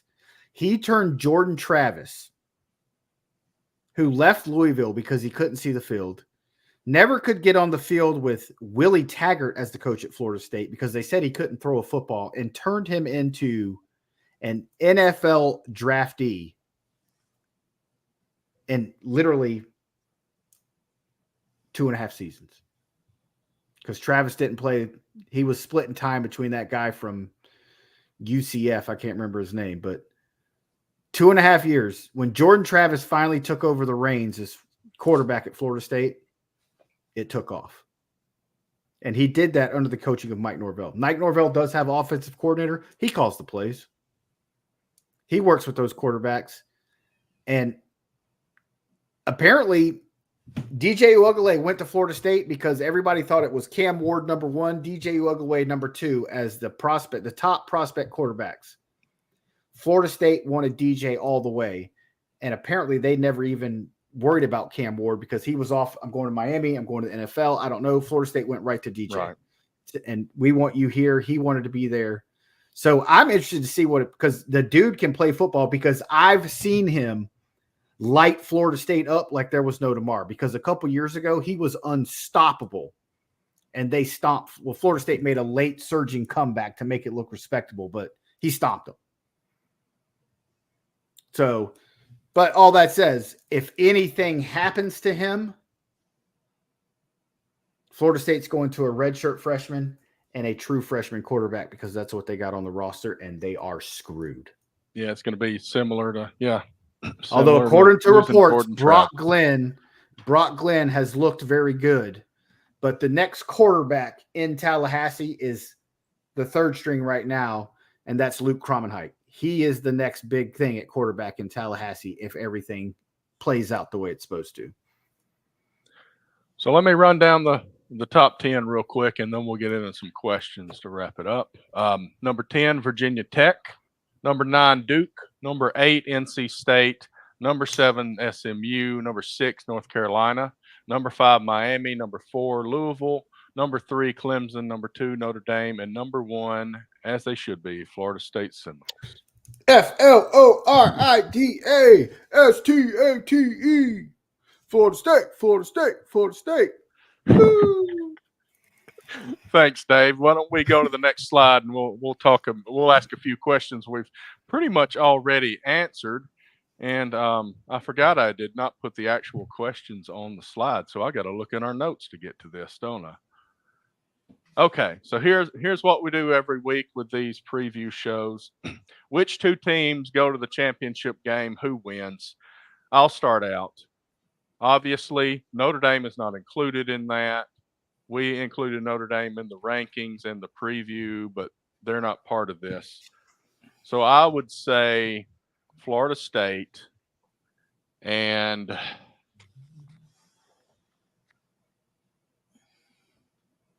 NC State with Florida State winning. What about you, Dave? Right now, I would say Florida State Clemson would get a redo, but I could see Florida State Miami, because here's the thing: even if Florida State does lose to Notre Dame, it's not a conference loss, so they're still golden when it comes to the ACC championship. So I would say Florida State Clemson. NC State and Miami are right there, though, because they just don't play anybody. All right, what about you, Andrew? What you got? Florida State, North Carolina. I would love that. I'd go to that game. And the reason for it is North Carolina's schedule. But they are without Drake May, and that matters. Yeah. So that does matter. But they've also got a coach that's had a pretty good quarterback and receiving core and won a national championship. So just was 19 years ago now. And one of the greatest national championships ever. Yeah, this is barn burner. But no, I would go with and the reason for that, my logic for that, is Clemson is going to lose multiple games this year. They will not make the ACC title game, I don't believe. Even though Georgia, that 3-score loss to open the season, is a non-conference game. But Georgia is going to hand it to Clemson in the opening game of the season. All right, next question. We'll let you go first this time, Andrew. Which coaches we'll say who's on the hot seat this year, and who do you think will be fired? Who's on the hot seat? It's not as straightforward for me in the ACC, honestly. No, it's really not. Cristobal cannot make bonehead mistakes like he did last year at Miami. You can't cost your team games as the head coach. That's it. And the clock management is what did it. That doesn't fall on the players. That's the head coach. I would also say that I just lost it. Virginia Tech's guy's too early. Dorian, the Wolfies love. Cristobal and who the hell was I thinking?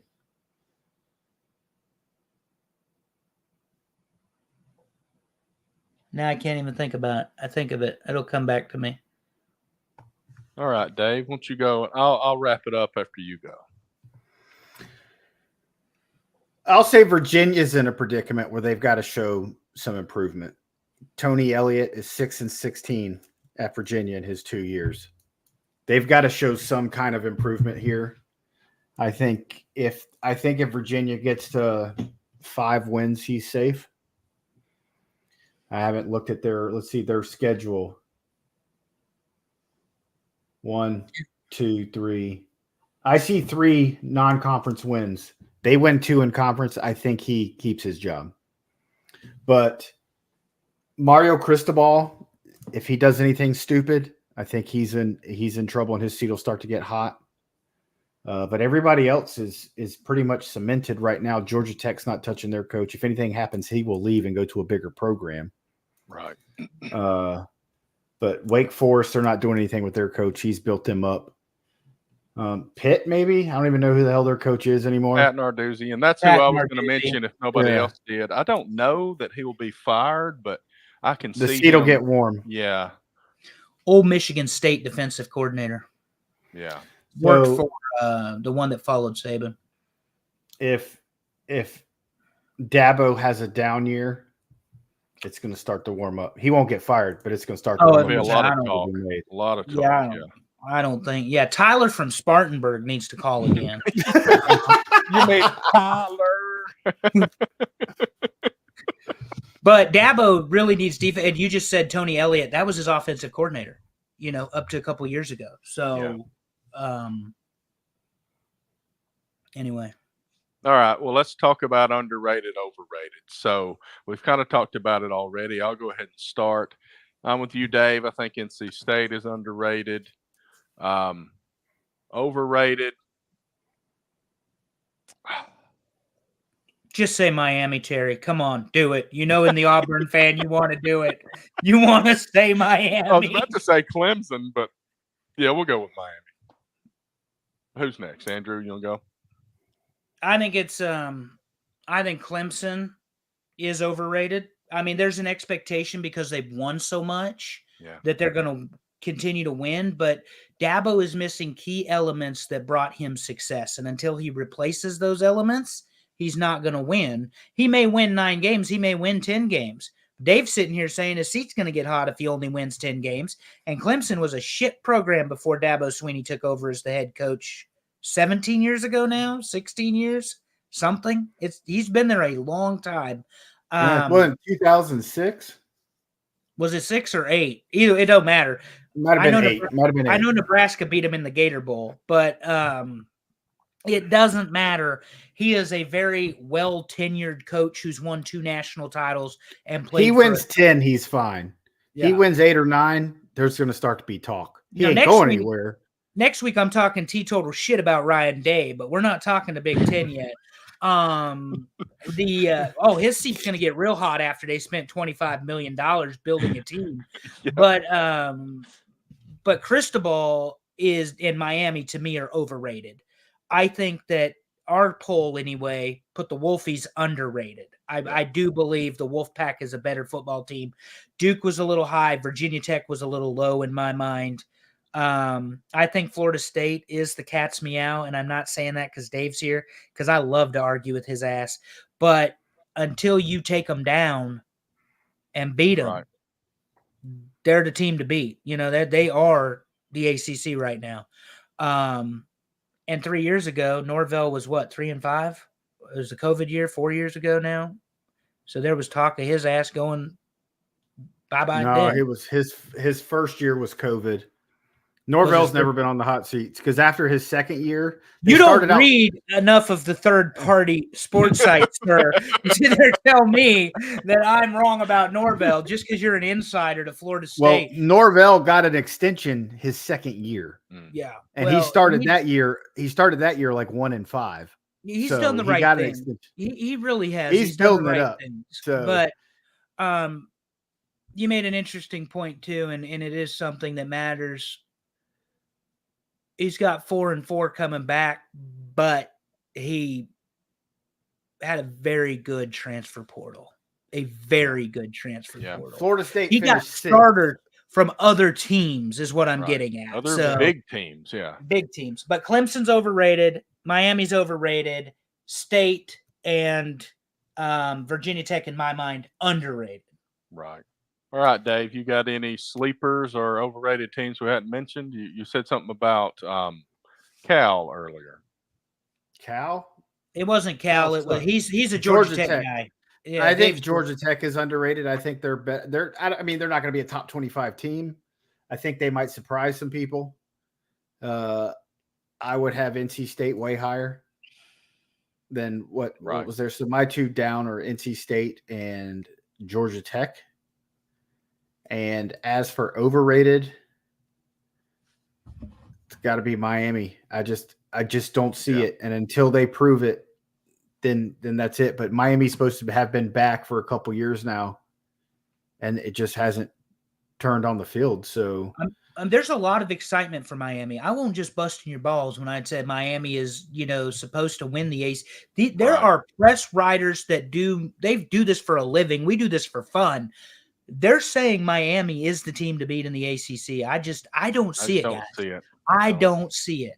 And part of the reason I don't see it is the expectation, to your point, Dave, has been so high with Miami, but it's been high for 20 freaking years, and they keep firing their coaches or getting sanctions or division, whatever. So anyway. And my dumbass earlier, we need to correct myself. I said Mario Edwards, and I meant Marvin Jones. So.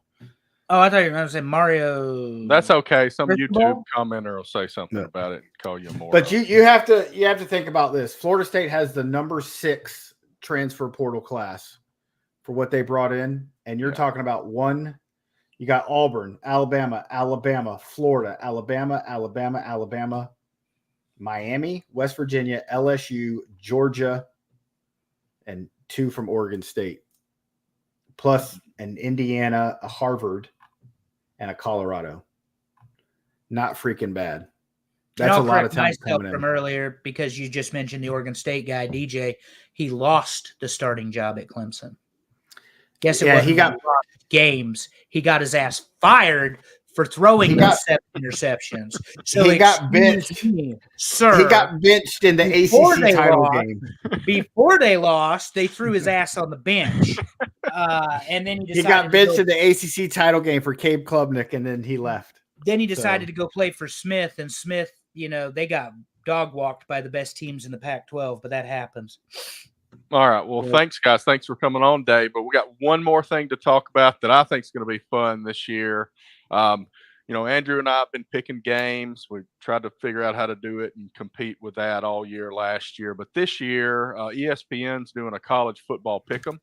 So there'll be a list of games that you pick, kind of like you do in the bowls or in the college basketball tournament. So they're going to do that for the season. I've created one for the TNA Top 10, and I will get that information out. Please join this, and at the end of the show each week, we'll talk about who's winning that.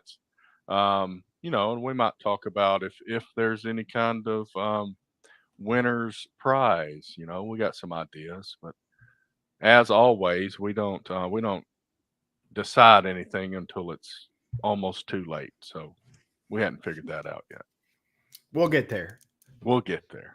Well, what is decided, because I would hate to not mention it, is that they had an open practice at the University of Nebraska last night. And Dylan Raiola was taking the first team snaps. And he will be the second old freshman quarterback. True freshman since touchdown Tommy. But all joking aside, Terry, next week's the Big Ten, buddy, and then it's football time. We'll talk a lot more about that practice next week, I'm sure. Oh, yes. Yes, I have lots of notes and thoughts, and I've only mentioned them a couple times today in 2.5 hours. So I'm going to wrap it up for us. I was only here for half of it this time. I appreciate you guys handling the other show for me. And we were lost without you. I know you're trying to wrap this up, but I called you Dad because we were lost without you. We're a good team. I'll just say that. Damn. We are a good team. And I appreciate you guys doing that. Thank you, Allison. We don't mention Allison as much on the football show, but she's back there helping us out. When I throw a shot at Sam Hartman being old, she has to respond and all that kind of stuff. But thank you. It's been fun as always. Thanks to Dave for coming on. That was great having him on to talk about the ACC, which he knows a lot about. And it was a great show. I really appreciate everybody that came on. All the comments from the people in the chat that have watched us. That's about it, Andrew. You got any final thoughts before I wrap it up? Next week, it's the Big Ten, and we don't know what the other poll is. I did mention, and I don't know if you heard, Terry, because I know you were watching but not on. Yeah. I did mention we could do the tag teams you and Dave talked about for the professional wrestling, but who knows? Because that's a fun poll. So, well, that's if we don't want a third round of Olympics. We got any Olympics ideas? Maybe. We'll have to come up with something good, though. Yeah, it'd have to be good because we already did events and we did American. Yes, thank you, Rochelle, for joining us. That was awesome. We appreciate it. Yeah, we've done Alex Wheaton, Heather Whitley. These are the names I see in the chat. There may be others chatting elsewhere or that listened in, and we appreciate you. Thank you. But we did the Americans, and we did and look, the American list, buddy, had a few surprises. Mark Spitz was not on the list. So, and I know he was an option. People just did not put him up there for some reason. Put the slides together, yeah.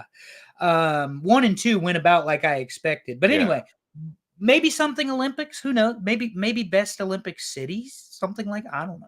I mean, we got to lean on the world. We'll have to talk about it. We got to come up with it in the next couple of days so we can get it out there to you guys. But we appreciate everybody that votes.